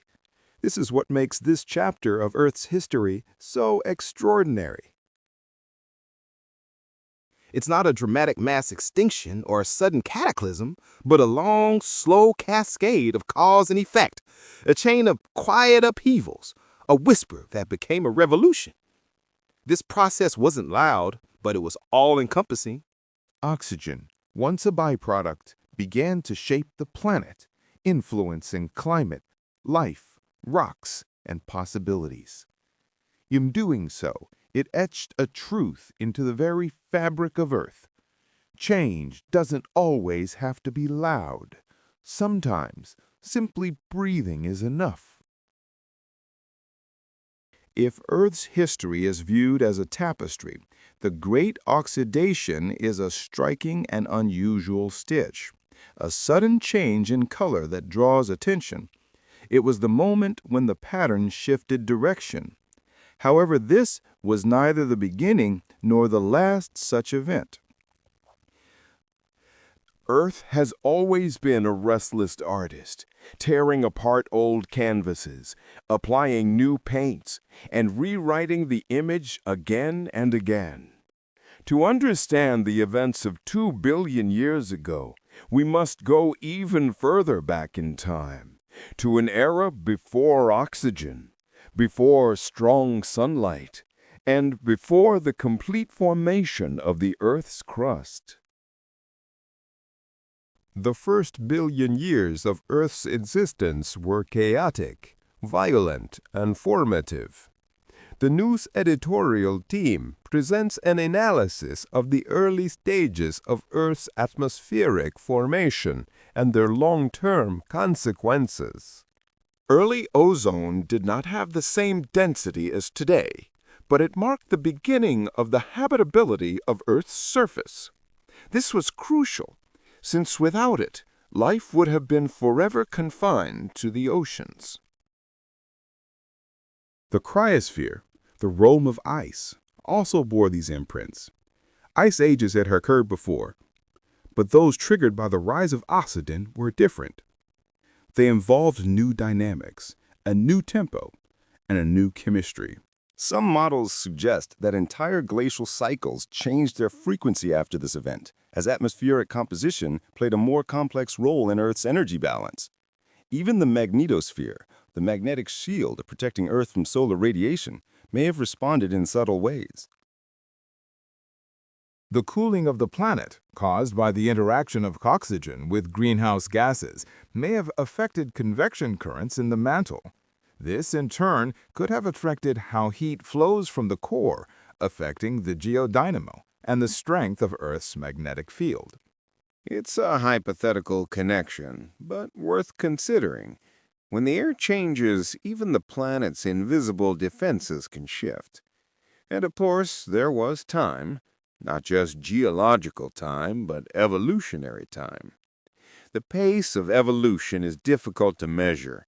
It doesn't tick like a clock. It pulses, accelerates, stops. But oxygen gave life something new, an excess of energy. And evolution, like any builder, works faster with more tools. It's no coincidence that the earliest fossils at eukaryotic cells, cells with nuclei, mitochondria, and an internal framework, begin to appear after the Great Oxidation. They didn't take over the world immediately. Simpler life forms continued to rule for another billion years, but the signal had been sent. Complexity became possible, and with it, potential diversity. It's strange to think that death made this possible. That entire branches of the tree of life had to wither so that others could grow. But that's how ecosystems work. Extinction makes room. It resets conditions. It forces invention. And invention, no matter how slow, is inexorable. And the world adapted in its own way. Microbes didn't just survive, they thrived in the new oxygen gradients. Some became mixotrophs, utilizing both oxygen and anaerobic processes. Others retreated to stable niches, deep sediments, anoxic pools, hot springs. These refugees would preserve metabolisms for billions of years. Even today, you can find them in the Black Sea, in deep ocean trenches, in the guts of cows. Tiny echoes of a pre-oxygen world. And the geologic record, too, preserves memory. Shells rich in organic carbon, red layers stained with oxidized iron, traces of fossilized microbial mats dancing in shallow tides. Even sedimentation rates changed. New types of clays formed. The carbonates changed in composition. The planet was writing its autobiography, page by page, with tools it had never used before. And no one was watching. No intelligence, no culture, no myths. Just a planet becoming something new. Every breath of oxygen whispered a different future. A future where cells could grow larger, communicate, specialize. A future where metabolism could reach higher speeds. A future where life would one day walk, think, wonder. But for now, it simply survived. Earth 2 billion years ago was a place of transition. Not quite hostile, but not yet hospitable. It was between stories, a planet in the middle of a sentence. And that's what makes this chapter so extraordinary. Not the drama of a mass extinction, not the suddenness of a cataclysm, but a long, slow cascade of cause and effect, a chain of quiet upheavals, a whisper that became a revolution. It wasn't loud, but it was total. Oxygen, once a byproduct, became a planet shaper, a sculptor of climate, life, rock, and possibility. And in doing so, it etched truth into the very bones of the earth. Change doesn't have to roar. Sometimes it simply breathes. If you look at Earth's history as a tapestry, the Great Oxidation is a bold, strange stitch, a sudden shift in color that catches the eye, a moment when the pattern shifted direction. But it wasn't the beginning, and it won't be the last of its kind. Earth, after all, has always been a restless artist, tearing apart old canvases, applying new paint, rewriting the image again and again.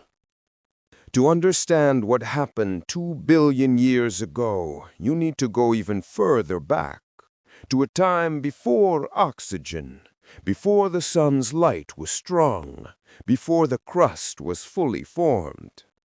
Earth's first billion years were chaotic, violent, formative. The news editorial team presents an analysis of the early stages of Earth's atmospheric formation and their long-term consequences. Early ozone did not have the same density as today, but it marked the beginning of the habitability of Earth's surface. This was crucial, since without it, life would have been forever confined to the oceans. The cryosphere, the realm of ice, also bore these imprints. Ice ages had occurred before, but those triggered by the rise of oxygen were different. They involved new dynamics, a new tempo, and a new chemistry. Some models suggest that entire glacial cycles changed their frequency after this event, as atmospheric composition played a more complex role in Earth's energy balance. Even the magnetosphere, the magnetic shield protecting Earth from solar radiation, may have responded in subtle ways. The cooling of the planet, caused by the interaction of oxygen with greenhouse gases, may have affected convection currents in the mantle. This, in turn, could have affected how heat flows from the core, affecting the geodynamo and the strength of Earth's magnetic field. It's a hypothetical connection, but worth considering. When the air changes, even the planet's invisible defenses can shift. And, of course, there was time. Not just geological time, but evolutionary time. The pace of evolution is difficult to measure. It doesn't tick like a clock. It pulses, accelerates, stops. But oxygen gave life something new, an excess of energy. And evolution, like any builder, works faster with more tools.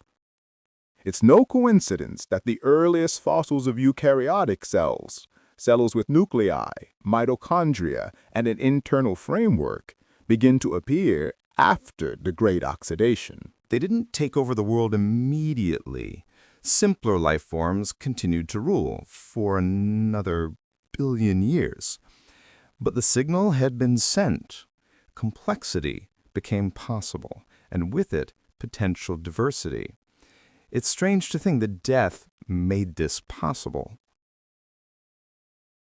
That entire branches of the tree of life had to wither so that others could grow. But that's how ecosystems work. Extinction makes room. It resets conditions. It forces invention. And invention, no matter how slow, is inexorable. And the world adapted in its own way.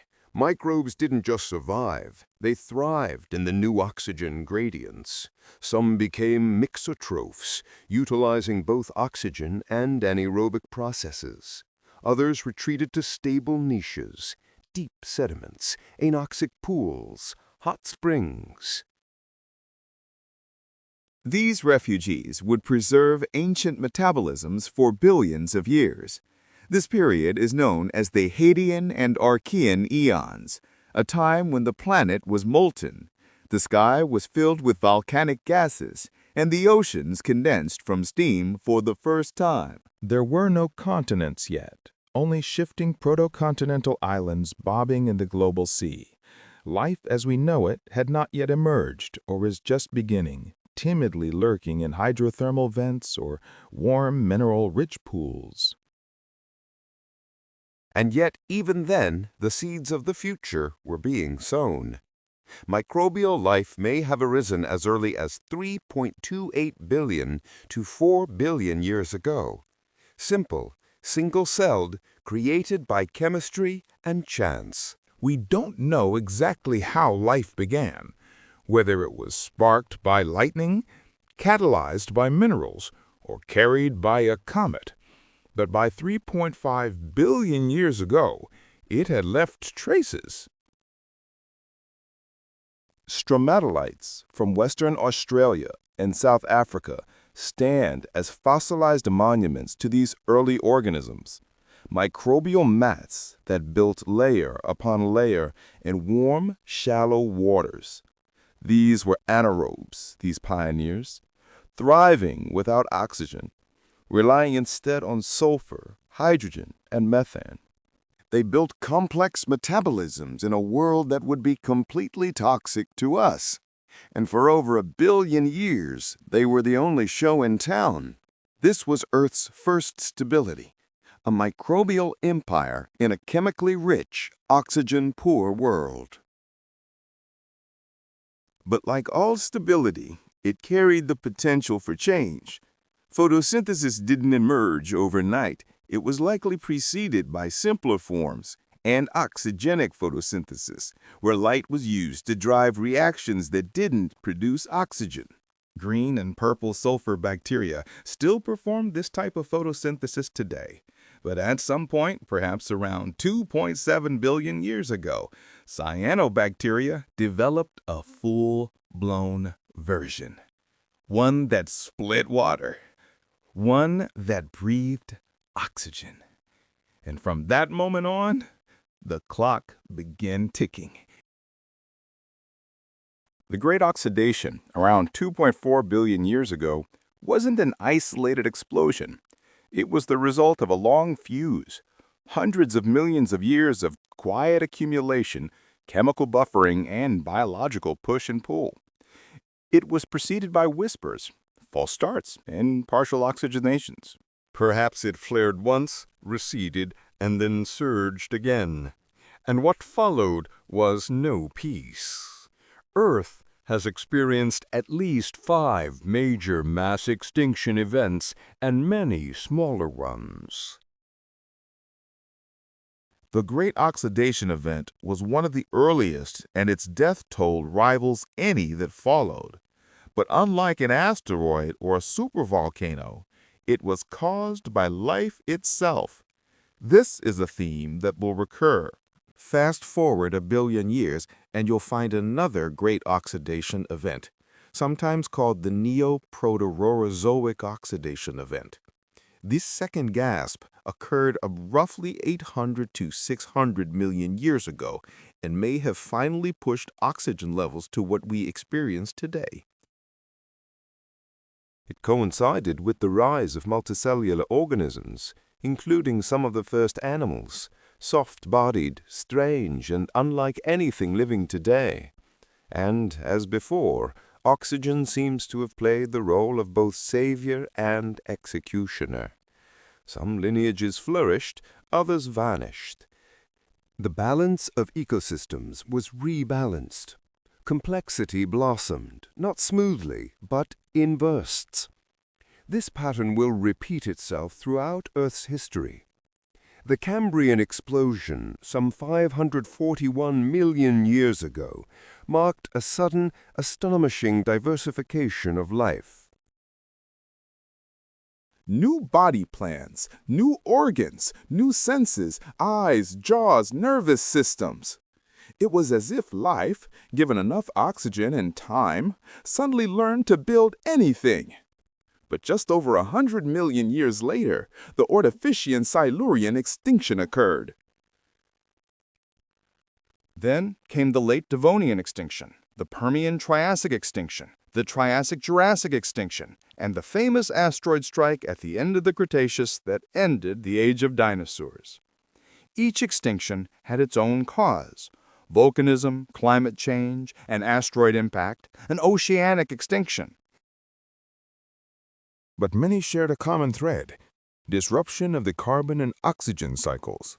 When oxygen falls or rises too quickly, when carbon is suddenly released or buried, when temperatures spike or fall, life struggles. The balance is fragile, the feedback loops are complex, and Earth seems prone to tipping over. The Great Acidification was simply the first major oscillation in this cycle. It set a precedent. It showed that life can change the world, and the world can fight back. It introduced a new kind of ecological tension between stability and innovation, between chemistry and biology, between life and its own byproducts. And this cycle didn't just shape life, it shaped us. Every human being has oxygen in their blood, iron in their cells, and carbon in their bones, all of which have their origins in these ancient oscillations. The mitochondria that power their thoughts, the air that fills their lungs, and the minerals they ingest, all were born in a dance between life and planet that repeats itself over and over again. Even today, we are part of this rhythm. Modern climate change isn't the first time Earth has experienced dramatic shifts in carbon and oxygen, but it is the first time one species has become so aware of its role. We burn ancient carbon, re-release long-buried gases, warm the air, melt the ice, acidify the seas, and we do so with full awareness of the consequences. This makes us strange participants in Earth's history, not passengers, but drivers. And the echoes of the Great Oxidation are still with us in the isotopes we study, in the ores we mine, in the legacy of metabolism, in the resilience and fragility of ecosystems, in the knowledge that what once took millions of years, breath after breath, can now be altered by burning, deforestation, and policy. Patterns repeat, cycles return, but the forms they take are never the same. The Earth does not forget. It records everything in stone, in ice, in the atmosphere, in genes.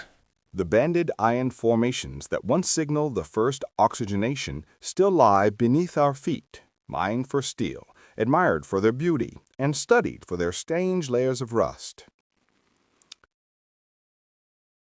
They are pages in the planet's memory, written by the simplest organisms, telling the most complex stories.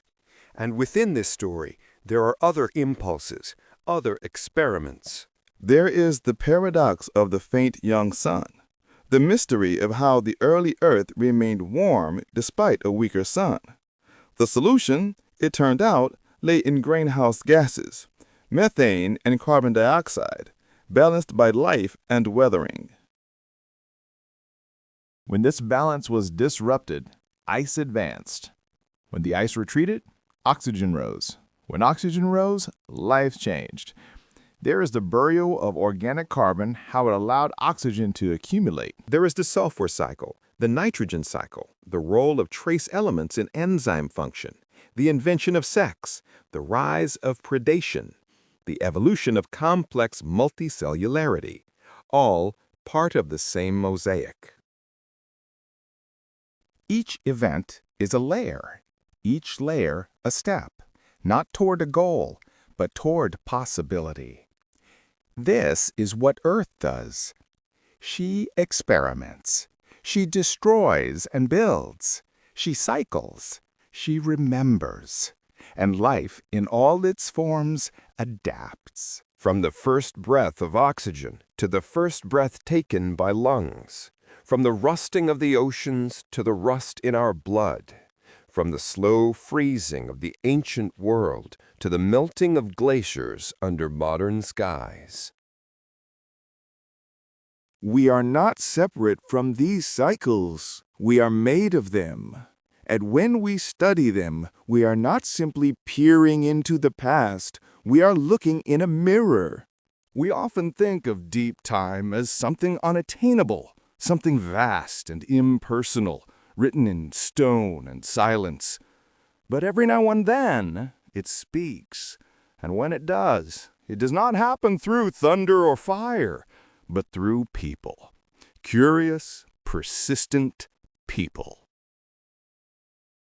Scientists with boots stained by riverbanks, toes smeared with rock dust, eyes squinting at layers beneath the cold sun.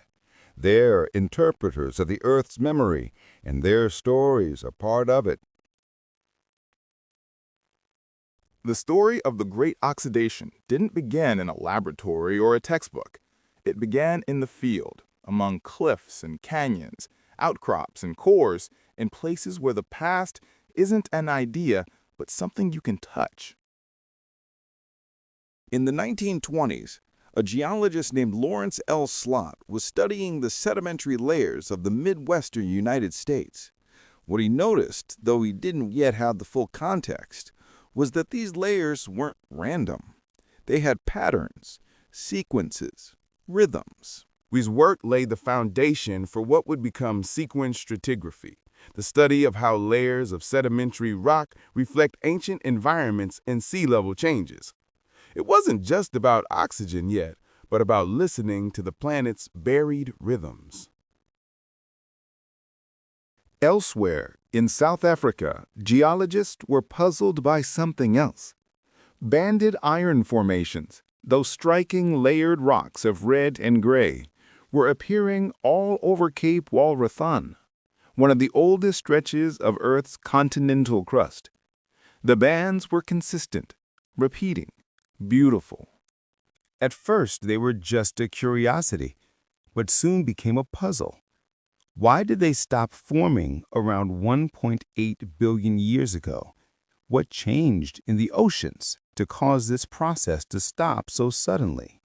This question remained unanswered for decades.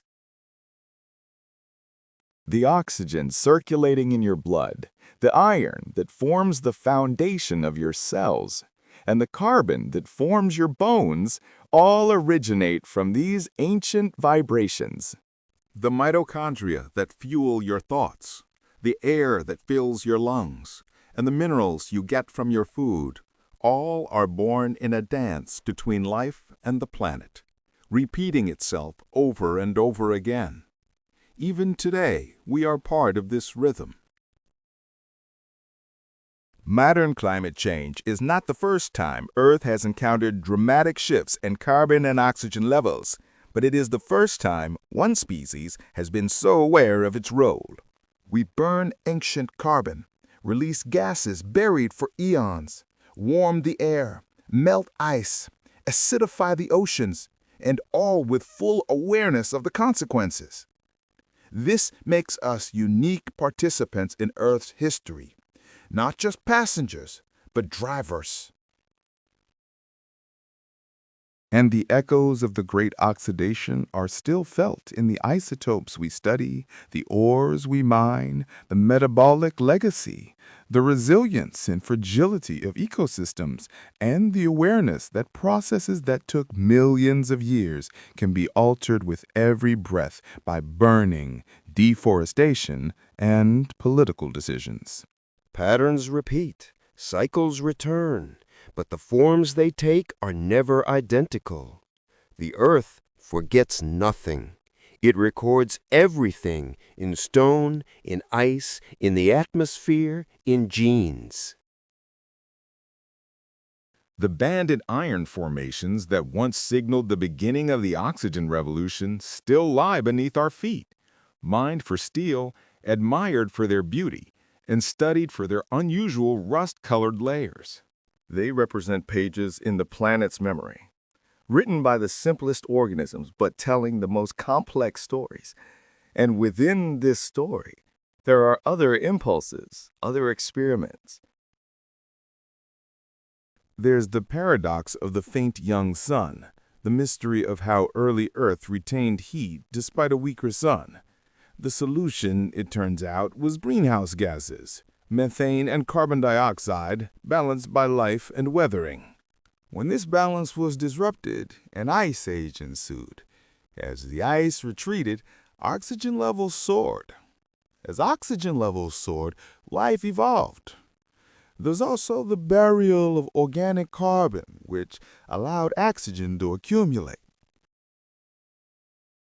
Then, there are the sulfur and nitrogen cycles, the role of trace elements in enzyme function, the invention of sex, the rise of predation, and the evolution of complex multicellularity, all parts of the same puzzle. Each event is a layer, each layer a step, directed not toward a specific goal, but toward new possibilities. This is precisely what Earth does. It experiments, destroys, and builds, cycles, and remembers. And life in all its forms adapts, from the first breath of oxygen to the first sigh drawn by lungs, from the rusting of the oceans to the rust in our blood, from the slow freezing of the ancient world to the melting of glaciers and modern skies. We're not separate from these cycles. We're made of them. And when we study them, we are not simply peering into the past. We are looking in a mirror. We often imagine deep time as something unattainable, vast and impersonal, etched in stone and silence. But every now and then, it makes itself known, and when it does, it speaks not through thunder or fire, but through people, curious and persistent. These are scientists in boots stained with riverbank mud, their toes coated with rock dust, and their eyes squinting as they study the layers under the cold sun. They are interpreters of the Earth's memory, and their stories are also part of the picture. The story of the Great Oxidation began not in a laboratory or a textbook, but in the field, among cliffs and canyons, outcrops and cores, in places where the past is not just an abstract idea, but something you can touch. In the 1920s, geologist Lawrence L. Slott was studying sedimentary rock layers in the American Midwest. He noticed that these layers were not arranged randomly, but had distinct patterns, sequences, and rhythms, although at the time he didn't yet have a complete picture of what was happening. His research laid the foundation for the development of sequence stratigraphy, the science that studies how sedimentary rock layers reflect ancient environmental conditions and sea level changes. Although oxygen was not yet a topic at the time, this was a step toward understanding the planet's deep rhythms. At the same time, geologists in South Africa were trying to solve another mystery. Banded iron formations, stunning layered rocks of red and gray, were found throughout Kapwal Craton, one of the oldest stretches of Earth's continental crust. These bands were uniform, repeating, and beautiful. At first, they were merely a curiosity, but soon became a puzzle. Why did they stop forming around 1.8 billion years ago? What changed in the oceans to cause such a sudden halt? This question remained unanswered for decades. In Canada, In the ancient rocks of the Canadian Shield, similar questions were being asked. The rocks held a history of oxidation, the removal of iron from the oceans, and its fixation in sediments. But how? Enter Preston Cloud, a paleontologist with a poetic name and a tireless mind. Cloud was one of the first to conceptualize the Great Oxidation Event as a biological event in the 1960s and 1970s. He argued that photosynthetic microorganisms, cyanobacteria, were not simply passive participants in Earth's history. They were agents of change. He proposed that life could alter the planet's chemistry. The biosphere didn't simply respond to its environment, it shaped it. At the time, it was a radical idea. Until then, Earth science and biology had often been viewed as separate worlds. One studied rocks, the other cells, but Cloud's work helped blur the line. He saw no reason why microbes couldn't be planetary-scale engineers. And he was right. Later, in the 1980s, Donald Canfield developed this idea further. A geochemist with a keen eye for detail, Canfield studied sulfur isotopes in ancient rocks. What he discovered was strange, a signal that suddenly disappeared worldwide around the same time as the Great Oxidation. This disappearance indicated a shift in how sulfur moved through the environment. A global change, something big. From this emerged Canfield's ocean hypothesis. The idea that after an initial rise in atmospheric oxygen, the deep oceans remained anoxic for hundreds of millions of years, rich instead in hydrogen sulfide. It was a world in transition, oxygen above, poison below, and life sandwiched between. Canfield's discoveries opened a new way of thinking about ancient oceans, not as static, but as layered, complex, evolving systems. He helped us see that the Earth doesn't change all at once. It pulsates. It adapts in stages. Meanwhile, in late 20th century laboratories, others were developing tools that allowed us to peer into the past more precisely than ever before. Isotope geochemistry, once a niche field, became central. Scientists learned to read the fingerprints of oxygen, carbon, sulfur, and iron locked within minerals. These imprints told stories that no fossils could, about oxidation reduction conditions, biological activity, and ancient atmospheres. One of these tools was a mass spectrometer, a machine that could weigh atoms with astonishing precision. With it, geologists could measure tiny differences in isotopic ratios. Not enough to notice with the naked eye, but enough to tell whether this rock formed in an oxygen-rich world or that sediment came from a methane-rich sea. And so, piece by piece, a narrative came together.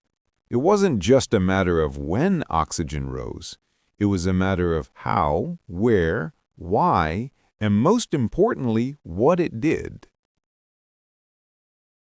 Scientists traveled the world in search of answers in places like the Pilbara Craton in Western Australia, where stromatolites still grow today as they did billions of years ago, to the Gunflint Formation in Canada, where microfossils lie preserved in chert, their outlines whispering of ancient cells, to the Transvaal Supergroup in South Africa, where layers stretch back into the past like a library of stone.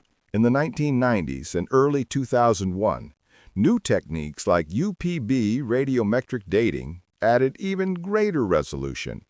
Suddenly, geologists could date events not only to within 100 million years, but also to within a few million. This may seem imprecise by human standards, but in geologic time it's as close to a wristwatch as we can get. And yet the mysteries deepened. Why did oxygen rise exactly when it did? Why not earlier or later? Some researchers, like Roger Buick and Ariel Onbar, began exploring these questions through a different lens, looking not only at biology, but also at tectonics, volcanism, and the delivery of nutrients like phosphorus and molybdenum to the oceans. These trace elements, it turned out, played a crucial role in microbial metabolism. Without them, photosynthesis might cease, respiration might weaken. The question became more complex. Not only who breathed first, but also what else must have been in place for respiration to change the world. Science became a shared history. Clean-shaven chemists, geologists, biologists, climatologists, all tracing different threads of this same tapestry. Fieldwork met theory. Lab work met chance. And through it all, a slow realization grew. The Great Oxidation Event wasn't just a single event. It was a threshold, a planetary shift written in the rocks, deciphered by minds bold enough to ask questions. And it didn't stop with discovery. For the people drawn to these questions, geologists, paleobiologists, isotope wizards, and field-scarred wanderers couldn't be called simply scientists. They were storytellers. They experienced time not as a straight line, but as something that looped, foldered, and shimmered. They listened to silence and heard breathing. They picked up a stone and read it like a sentence. And sometimes they disagreed. Science thrives on contradiction. Some argued for sudden oxygenation, a global upheaval. Others insisted on a gradual rise, with oxygen seeping in through the back door, creating pulses and plateaus. Some believed the key lay in tectonics, with mountain building delivering nutrients to the sea. Others blamed biology alone. Still others pointed to methane collapse, orbital cycles, and ocean stratification. And they still debate, because science doesn't pursue certainty, it pursues understanding. It's okay for answers to change. What matters is that the questions remain relevant. With the advent of the 21st century, the search for answers didn't stop in the field. It shifted to laboratories, places filled not with sunlight and rock, but with glowing screens, chilled centrifuges, and machines humming quietly in the dark.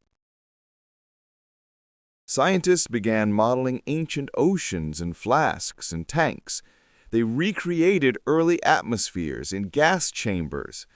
They engineered microbes to test how metabolism might have functioned 2 billion years ago. And in doing so, they discovered something astounding. Even the simplest bacteria are incredibly good chemists. In the lab at Arizona State University, researchers fed microbes ancient diets, iron, sulfur, and trace elements, and watched them build modern molecules. At MIT, isotope labs analyzed whispers hidden in sediment cores dredged from the Arctic and the depths of the Pacific Ocean. On every continent, the stones of the past were re-examined under modern lenses. Mass spectrometers became increasingly precise. Microscopes achieved nanoscale clarity. DNA sequencing came into play, and what it revealed was humbling. Many of the genes that help us breathe, the enzymes that manage oxygen, the proteins that build mitochondria, have their roots in billions of years ago.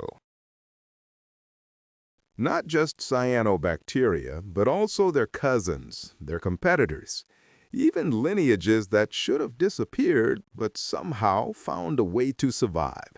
It turns out evolution doesn't like to waste good ideas, and the more we looked, the more we found. In frigid Antarctica, researchers discovered microbes still living beneath the ice, metabolizing slowly and quietly, perhaps not so different from their ancestors during Earth's frozen phases. In hydrothermal vents, bacteria thrive in complete darkness, using chemical energy instead of sunlight. In deep boreholes drilled miles below the surface, entire microbial communities are preserved in the pores of rocks, surviving on hydrogen, sulfur, and time. These aren't just emissions, they're windows. They show us what life is capable of and what it can survive on. And that's when the search for ancient oxygen expanded beyond Earth. Because if oxygen is a planetary signature, a biosignature, then maybe, just maybe, it can be detected elsewhere. This time, not in rocks, but in light. Astronomers have begun pointing telescopes at distant stars, watching exoplanets pass in front of them. Starlight, filtered through a planet's atmosphere, can be broken down, separated into spectra, and analyzed for chemical fingerprints. In this faint light, we search for oxygen. And as we do, the questions return. Could photosynthesis arise elsewhere? Would it look the same? Would it use water and sunlight? Or would it devise an entirely different strategy? Would it create oxygen, rusty ocean, then frozen skies? Or would it follow an alien path, unfamiliar yet parallel? The study of Earth's deep past, the great oxygenation event, the rise and fall of gases, the long arc of microbial resilience has suddenly become astrobiology. Because the history of our planet isn't just our story. It's an example, a case study, an opportunity. And that opportunity extends far beyond our skies. But even here on Earth, the work continues. You'll still find scientists trekking to ancient formations, carrying stone hammers and notebooks, pausing at outcrops unchanged for hundreds of millions of years. You'll find others at laptops, modeling ancient climates on supercomputers. You'll hear the quiet hum of isotope labs as samples pass through machines so sensitive they can detect differences in the mass of a single atom. And they're all listening. The newsroom presents a story about deep Earth exploration, allowing us to peer into the planet's past and understand its evolution. Listening to the Earth's breath, detecting changes in sulfur levels, the rust of ancient seas, the memory of a world that nearly froze in silence, scientists ask questions about what came before and try to foresee what awaits us in the future. Sometimes their opinions differ, sometimes they agree, but their relentless pursuit of knowledge remains constant. They are interested in what preceded the present and what horizons will open in the future. The great acidification didn't just transform the planet. It changed the very questions we ask. It taught us that life and land are inseparable, that biology and geology are in constant dialogue, that every breath carries a history, and that the most significant changes are not always accompanied by fire and thunder, but come with patience, sunlight, and time. And so the narrative continues, not in definitive answers, but in people who continue to ask questions, dig, lift rust-covered rocks, and ask, what was this world like before air? And quietly, patiently, the Earth answers, layer by layer, atom by atom, breath by breath. This process requires painstaking work and careful analysis to uncover secrets hidden in the depths of time. Many factors must be considered to obtain a complete picture of the past and understand how our planet formed. Studying ancient rocks, analyzing their chemical composition and isotopic ratios allows scientists to reconstruct a picture of the world that existed millions and billions of years ago. They explore climate change, the evolution of living organisms, and the geological processes that shaped the Earth. This work requires not only knowledge and experience, but also intuition and creativity to see connections between various phenomena and construct hypotheses that explain our planet's past and present. It's important to remember that every new question, every new discovery brings us closer to understanding how the world works and humanity's place in it. Research in geology, biology, and chemistry allows us to better understand the processes occurring on Earth and anticipate possible future changes.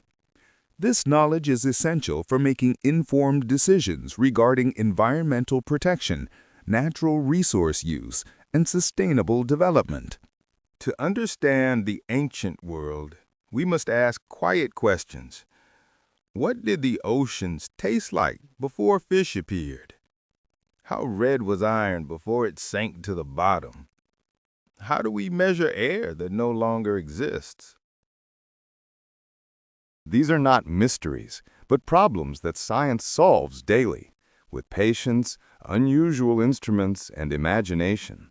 And though the past is gone, its chemistry remains, encased in minerals, captured in isotopes, etched in the invisible dance between electrons and atoms. This is where deep science begins, with the invisible. Geochemistry, for example, is a language written in proportions. It is not like poetry, but in many ways it is more precise. When a volcano erupts, a microbe breathes, or the planet cools, it leaves chemical traces. And even billions of years later, these traces can be traced. Take sulfur. It is one of the most social elements on Earth. It easily bonds, moves between rock, water, and air, and plays a central role in metabolism. But sulfur also comes in different isotopes, the same element, slightly different masses. Under certain conditions, particularly in an oxygen-free atmosphere, sulfur behaves strangely. It splits isotopes unevenly, creating what scientists call mass-independent fractionation. That's a fancy way of saying that sulfur became strange and then one day stopped being strange. This disappearance is a signal. It's as if Earth crossed a threshold. Once the atmosphere became oxygen-rich, sulfur's chemistry changed, and this strange isotopic behavior disappeared from the rock record. You can pinpoint the moment when this happened, like a chemical switch, and that's how we know that something fundamental in the sky has changed. Geochemists don't need fossils to see this. They just need a thin section of rock, a laser, and a mass spectrometer. This is enough to read a story written 2,400,000,000 years ago in molecules. Or look at iron. In an oxygen-free ocean, iron is soluble. It remains dissolved, invisible, like sugar in tea. But add oxygen, and it rusts. It forms iron oxides, tiny particles that fall like red snow to the sea floor. This is how banded iron formations formed. Layers of rust and silica, deposited in rhythmic pulses, perhaps seasonal, perhaps driven by storms, perhaps associated with biological blooms. Geochemists analyze the oxidation states of iron in these layers. They measure the iron-to-aluminum ratio, or tracked isotopic fractionation caused by biological or chemical oxidation. Some of these methods are so sensitive that they can detect shifts caused by microbial metabolism rather than simple chemical weathering. This is what deep science does. It reads beyond the obvious. Even rocks you might think are too dull to matter, gray shales, fine clays, are treasure maps. They contain organic carbon, fossilized not as bones or shells, but as molecular ghosts, remnants of ancient life. Carbon can tell us how productive ancient seas were. It can even hint at what types of metabolism were most common. The ratio of carbon-13 to carbon-12, for example, reflects biological recycling. Photosynthesis prefers carbon-12. So if you see a sudden drop in carbon-13, it's a sign that a lot of photosynthesis and possibly burial was occurring. This, in turn, affects oxygen levels, and the cycle continues. In deep science, every element is part of the conversation. Molybdenum, for example, is virtually unknown outside of science, but it played a crucial role in ancient oceans. It's the coactor for nitrogen-fixing enzymes, and its presence or absence tells us something about the redox state of seawater. In anoxic oceans, molybdenum becomes scarce. In oxygenated environments, it accumulates. Therefore, if shales are enriched in molybdenum, this indicates the presence of oxygen in the sea. Uranium behaves similarly, as does chromium. Traces of metals, barely detectable in parts per billion, become a kind of indicator. Their chemical properties are like a diary the ocean forgot to hide. But it's not just about chemistry. Time is also important. This is where radiometric dating comes in. It's not enough to simply know that an event occurred. It's necessary to determine precisely when it occurred. In this context, isotopes of uranium and lead are indispensable. Zircons, tiny crystals formed in volcanic rocks, capture uranium during their growth, but not lead. Over time, uranium decays into lead at a known rate.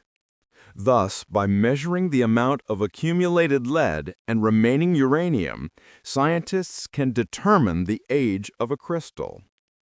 Using these methods, some rocks have been dated to over 4 billion years old. Just imagine holding a tiny crystal in your hand, knowing that it formed before oxygen, before the formation of continents, before virtually everything we know. Other dating methods use samarium and neodymium, rubidium and strontium, potassium and argon. Each has its own range of applications, its own strengths, and its own purpose. Together, they create a multi-layered clock, ticking away time deep in Earth's past. However, dating is more than just numbers. It is a sequence, a relationship, a context. One rock sample may be 2.48 billion years old, another 2.4 billion years old. But in between, the chemical composition changes dramatically. Sulfur isotopes change, iron disappears, and carbon concentrations increase dramatically. This sequence of events tells a story. This story reveals a period of transition. And this transition, if observed across continents, becomes a global event. The Great Oxygenation was determined not by fossils or ice, but by isotopes, by subtle echoes in stone. And science continues to delve deeper into these processes.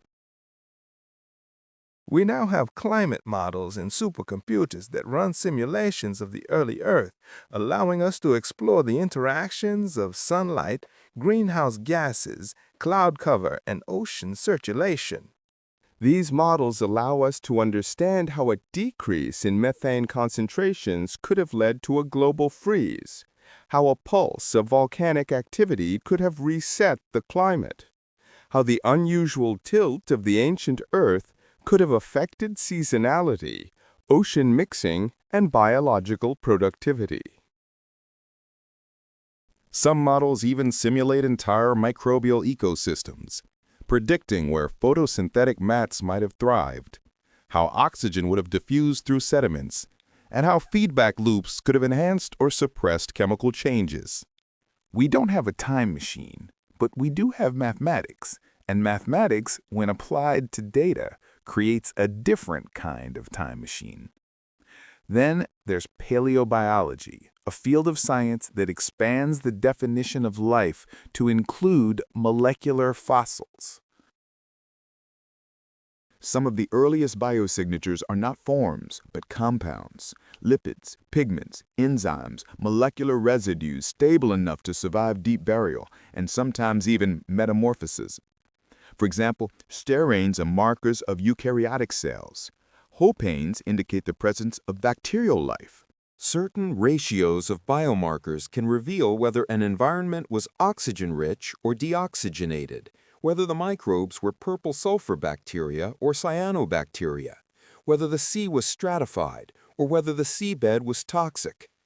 In a sense, it's forensic science, but for the planet. Paleobiologists can't always see the organism itself, but they can see its effects, its metabolism, its waste, its shadow. And finally, there's genetics, molecular clock analysis, a method that compares mutation rates in DNA sequences, allows us to estimate when key genes evolved. This method isn't perfect and relies on calibration points, but it offers a new dimension of data. We currently believe that the gene for oxygenic photosynthesis may have evolved long before oxygen accumulated in the air. The tools were there, but the world wasn't ready. Why? Perhaps the oceans were too rich in reducing agents. Perhaps plate tectonics hadn't yet delivered the necessary nutrients. Perhaps the burial of organic carbon wasn't efficient enough to allow oxygen to accumulate. Whatever the reason, genes came first. The atmosphere followed. It's a reminder that innovations in life don't always immediately change the world. Sometimes they wait. Sometimes they need help. From a volcano, a glacier, the slow shift of continents. The Earth is not a simple system. It is multi-layered, non-linear, recursive. A change in the ocean affects the sky. A shift in rock chemistry alters microbial metabolism. A tiny cell buried in mud can change the planet's future if it survives long enough. And through it all, deep science observes, measures, models, and revises. It knows that the past is not static. Transforming perspective often depends on our perspective. New instruments open previously unknown horizons. Fresh data challenges established notions. An element, previously considered a minor aberration, suddenly becomes a crucial signal. A forgotten rock outcrop turns out to be the key to solving a mystery we never even suspected. And gradually, the story becomes deeper and more complex. As deep exploration of the Earth revealed layer after layer of its ancient breadth, something astonishing happened. Our questions about the past began to point to the stars. For if oxygen is the hallmark of life here on Earth, created by microbes embedded in rocks and imbued with isotopes, then could it also be a beacon visible from light years away? This is the central idea of astrobiology, a field born at the intersection of geology, chemistry, astronomy, and deep curiosity. She asks a simple question with profound implications. What does life look like when we're too far away to see it? And one answer, repeated again and again, is oxygen. The idea is simple and elegant. If oxygen is detected in a planet's atmosphere, especially in large quantities, and non-biological sources like photolysis or unusual volcanic activity can be ruled out, then something is probably producing it. And on Earth, that something has always been life. Not intelligence, not civilization, but simply photosynthesis. Microbes, the very same cyanobacteria that rusted the oceans, froze the planet, and rewrote the atmosphere. They are the potential carriers of the torch of life's visibility from afar. That's how deep the Great Oxidation extends, not just into the past, but into the cosmos. It changes our understanding of ourselves. Today, astronomers and planetary scientists use Earth's ancient chemistry as a filter when scanning distant worlds. The James Webb Space Telescope, for example, doesn't just take pretty pictures. It analyzes the atmospheres of exoplanets, looking for spectral lines that indicate the presence of gases like methane, water vapor, carbon dioxide, and oxygen. But here's the tricky part. Oxygen can be misleading. It's reactive. It doesn't persist in the atmosphere unless something constantly replenishes it. So detecting oxygen is important, but it's not everything. It needs to be found in context with other gases, in the right proportions, and under conditions that indicate imbalance, because life is chaotic. It destroys. It creates chemical chaos that no purely geological process can support. So models are evolving. Scientists are modeling exoplanet climates, photochemistry, volcanic activity, and stellar influences. They are exploring whether a rocky planet orbiting a red dwarf could accumulate abiotic oxygen under the influence of ultraviolet light. They are testing whether methane and oxygen can coexist without any biological tug-of-war. All this science, cutting-edge, futuristic, deeply mathematical, is based on what Earth has already taught us.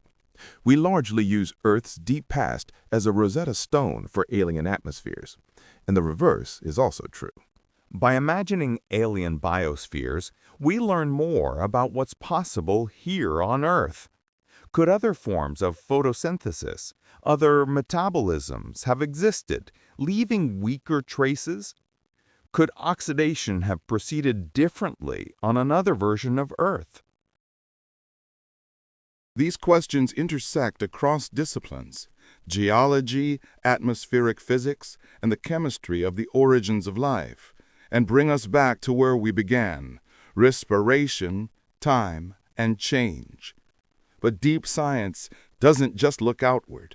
It also looks inward, even deeper. There are Earth system models that take into account every known feedback loop, biological, chemical, climatic, and attempt to simulate the planet's behavior. These models show how oxygen interacts with CO2, how tectonics influences nutrient supply, how microbial ecosystems influence atmospheric composition. They are sensitive to the smallest details: the erosion rate of a single mountain range, the rate of organic carbon burial in a shallow basin, the sulfur content of a single volcanic arc. They allow us to conduct experiments. It took the Earth millions of years to complete its journey. We can simulate snowball Earth events. We can test how much methane must disappear to trigger glaciation. We can play out what-if scenarios. What if cyanobacteria never evolved? What if plate tectonics stopped? What if the early sun was a little dimmer or a little hotter? These aren't just hypothetical questions. They're scaffolding. They help us understand what made Earth perfect and how close it came to being otherwise. Even now, in labs around the world, researchers are creating miniature oceans. They fill glass columns with ancient seawater recipes, layer microbes, control light levels, and track oxygen diffusion. These are bioreactors, and they're like tiny time machines. They allow us to watch the progression of photosynthesis in slow motion. They allow us to test which minerals form under which redox gradients. They allow us to measure the yield of a single microbial mat under simulated Archean skies. It's painstaking work, but it adds weight to the stories we tell. And then there are the field expeditions. They never stop. Geologists still travel the Pilbara Craton, chipping away at samples from 3.5 billion-year-old stromatolite reefs. They still sift through chert formations for preserved microfossils in the Andeans. They still analyze shale strata in South Africa, Greenland, Russia, anywhere where the ancient Earth's surface still whispers. The questions remain the same. The tools just get sharper. And in these samples, sometimes we find something strange. A microfossil whose shape suggests the presence of a cell wall. An isotopic anomaly that doesn't match known cycles. A clay layer rich in iridium or rare earth elements. These are clues, open doors. Some will lead nowhere. Others will rewrite chapters. Because deep science doesn't end, it loops. Every answer leads to a better question. Every pattern hides a sub-pattern. Every stone has more than one meaning. Even the most established truths. Oxygen arose through photosynthesis. The upwelling occurred about 2.4 billion years ago are nuanced. Was the upwelling sudden, stepwise, global? Did oxygen rise first in the air or in localized oceanic regions? How much of it was actually breathable? Were there multiple pulses? Some scientists argued that the term Great Oxidation is misleading, that it wasn't a single event at all, but a long transition with dips, rises, and reversals. Others argue that we focus too much on oxygen and not enough on the other gases, the ones that disappeared when oxygen rose. Because this is another truth of deep science. History is never just about one thing. It's about the disappearance of methane. It's about the decline of CO2, the expansion of ice, the rusting of iron, the displacement of sulfur, and life finding new paths through new chemical terrain. It's about Earth as a living system. Not just about life on Earth, but about Earth itself, behaving like a living organism, reacting, adapting, regulating. Sulfur oxide, once widespread, was forced deeper into sediment or into isolated basins. New chemical gradients emerged. Surface layers became oxygen-rich, while deeper layers were stagnant. This vertical stratification created strange layered ecosystems. New microbial communities took root in oxygen-rich shallows. Photosynthetic organisms expanded, spreading along coastlines and continental shelves. In the darker depths, sulfur reducers, methanogens, and fermentation specialists continued their slow work, now disconnected from the surface world they once ruled. And between these layers, new interactions began to emerge. Aerobic respiration emerged, not as a substitute, but as a complement. It didn't spread overnight. It took millions of years for organisms to fully master it, to build an enzymatic machinery that could efficiently utilize oxygen without being destroyed by it. But once they did, the rules of energy changed. Suddenly, life could extract more energy from the same molecules. Aerobic metabolism produced orders of magnitude more ATP than anaerobic fermentation. This additional energy didn't just fuel the cell, it allowed for greater complexity. It enabled longer lifespans, larger cells, the development of internal structures, specialization, and eventually cooperation. The seeds of multicellularity were planted not by conquest or ambition, but by necessity. Some cells clustered together to survive oxidative stress. Others formed biofilms, sharing enzymes that detoxified their environment. Eventually, these clusters began to coordinate, differentiate, and divide labor. And so, from the ruins of planetary catastrophe, a new kind of life began to emerge.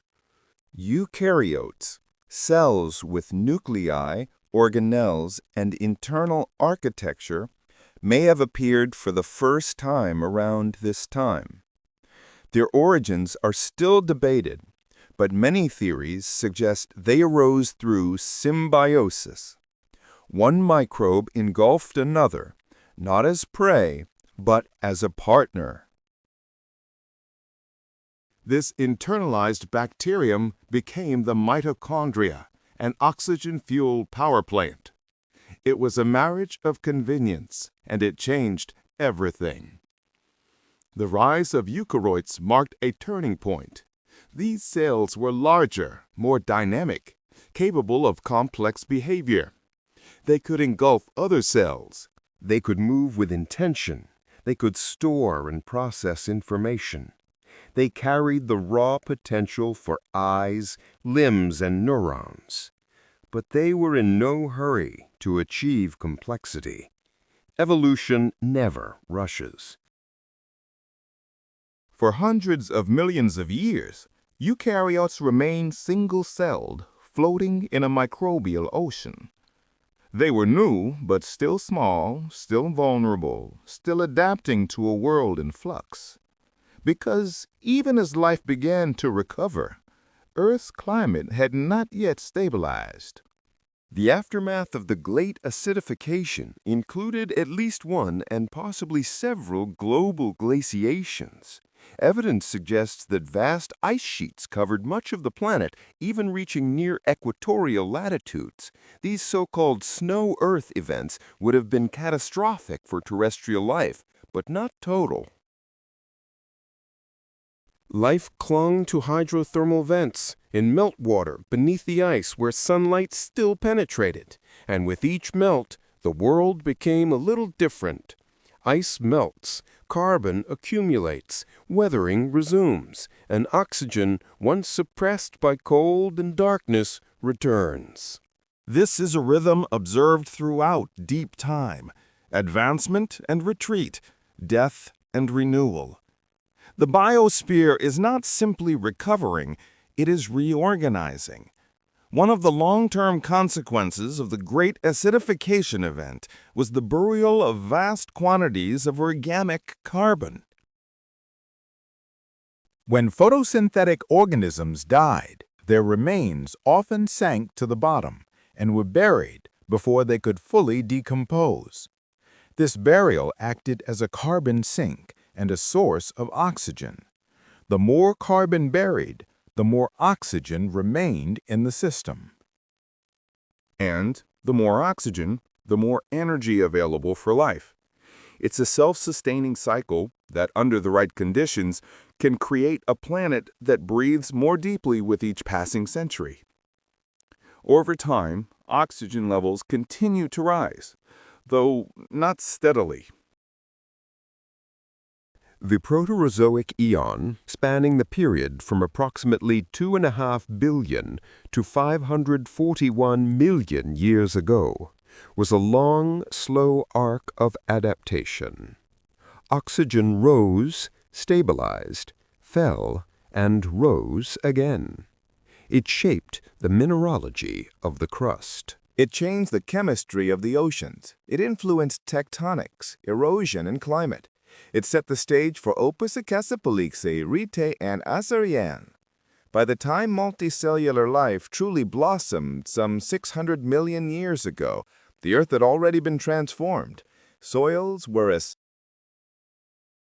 The atmosphere contained enough oxygen to support respiration on a large scale. Nutrients flowed from the collapsing continents into nutrient-rich seas, and with them came diversity, complexity, and change. Animals began to appear, first as soft-bodied forms, alien in their symmetry, preserved only in rare sediments, then as shelled creatures, armored and efficient.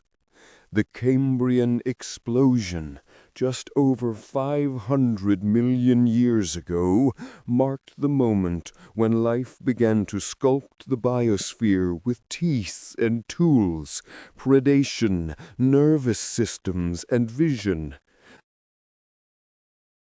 None of this would have been possible without the foundation laid 2 billion years earlier. The Great Acidification event wasn't just a moment. It was a fulcrum, a hinge on which the future turned. Its legacy is visible not only in oxygen-rich air or oxidized rocks. It's visible in the architecture of cells, in the pathways of metabolism, in the very existence of organisms that breathe, move, and think. Even today, the biosphere carries this memory. Every plant that photosynthesizes, every animal that breathes, every hemoglobin molecule carrying oxygen through the blood is an echo. And the Earth remembers too.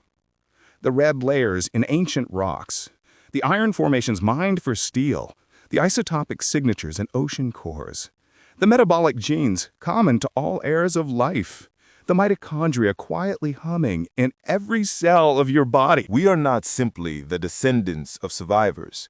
We are built from survival, from crisis, recovery, and reinvention. And perhaps the most extraordinary consequence of the Great Oxidation is this. It introduced fragility. Before oxygen, life was chemically simpler, stable within its limitations. After oxygen, the world became more vibrant, but also more volatile. Ecosystems became dependent on a narrow range of oxygen levels. Too little, and we suffocate. Too much, and we burn. This narrow band of habitability is where we still live. 21% oxygen in the atmosphere, a balance maintained by forests, oceans, weathering, and time. It's not guaranteed. It's not inevitable. It's driven by feedbacks, chemistry, life, and now us. Modern climate change, mass extinctions, ocean deoxygenation. These are not anomalies in Earth's history. They are familiar beats in a very old rhythm, but this time the trigger is conscious. The agent of change is us. We know what oxygen means. We know how carbon moves. We understand the loops, the thresholds, the risks. And we choose to bask, mine, burn, or learn from the past because recovery isn't just what happens after the end. It's the process of becoming something new. Earth taught us this with its long, slow breath after catastrophe. And we are still part of that breath, still recovering, still unfolding, still changing.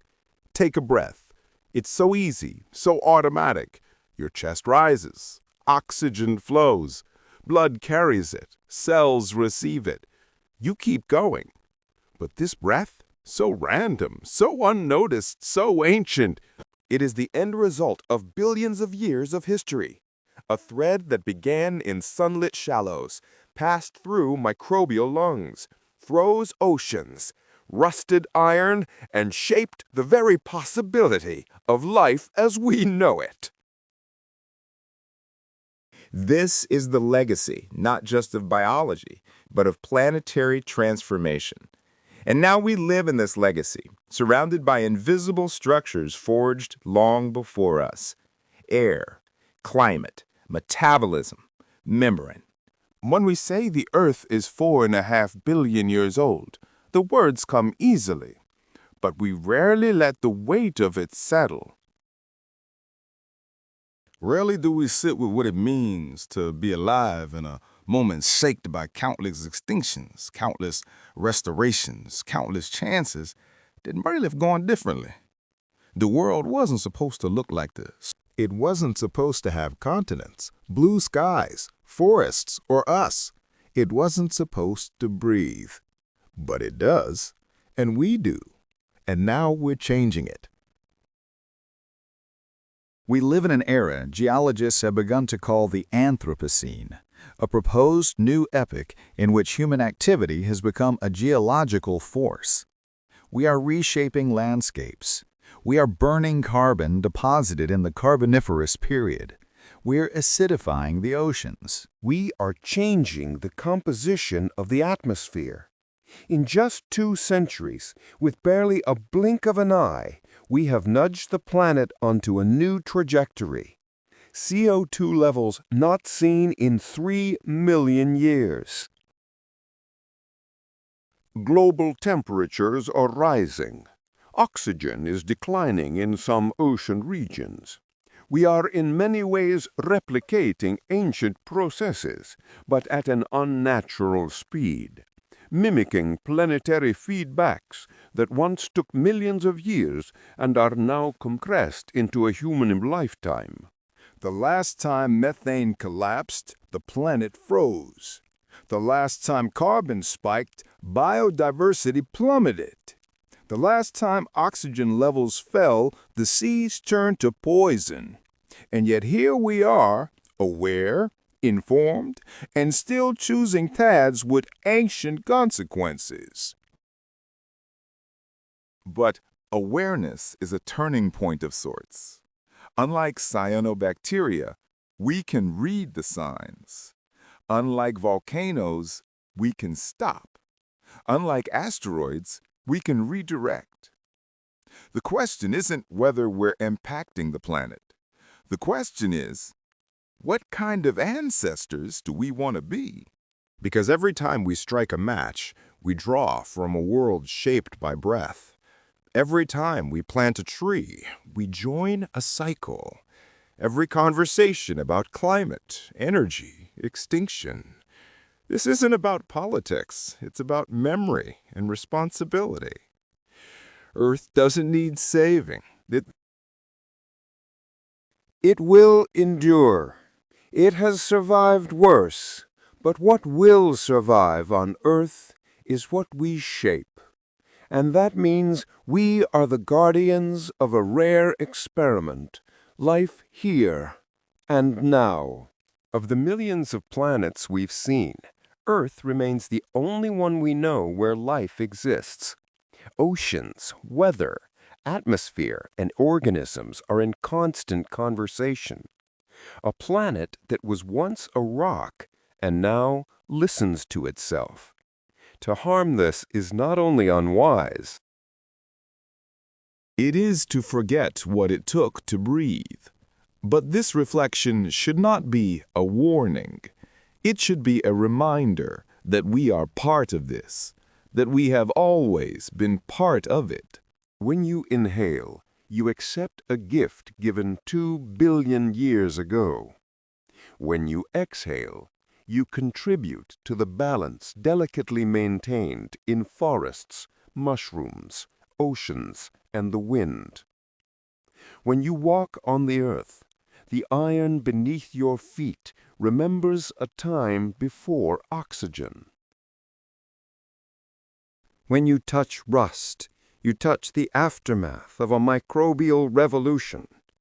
And when you look at the stars, wondering if we are alone, you ask a question that began the moment Earth inhaled.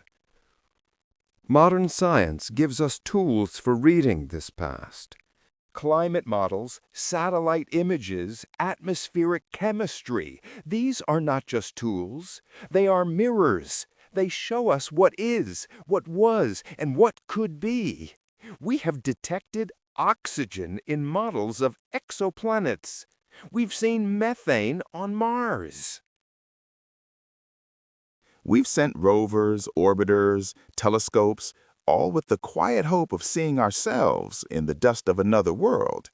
Because if it happened here, it can happen elsewhere. But if it's rare, if Earth truly is 1 in a billion, then that rarity is sacred.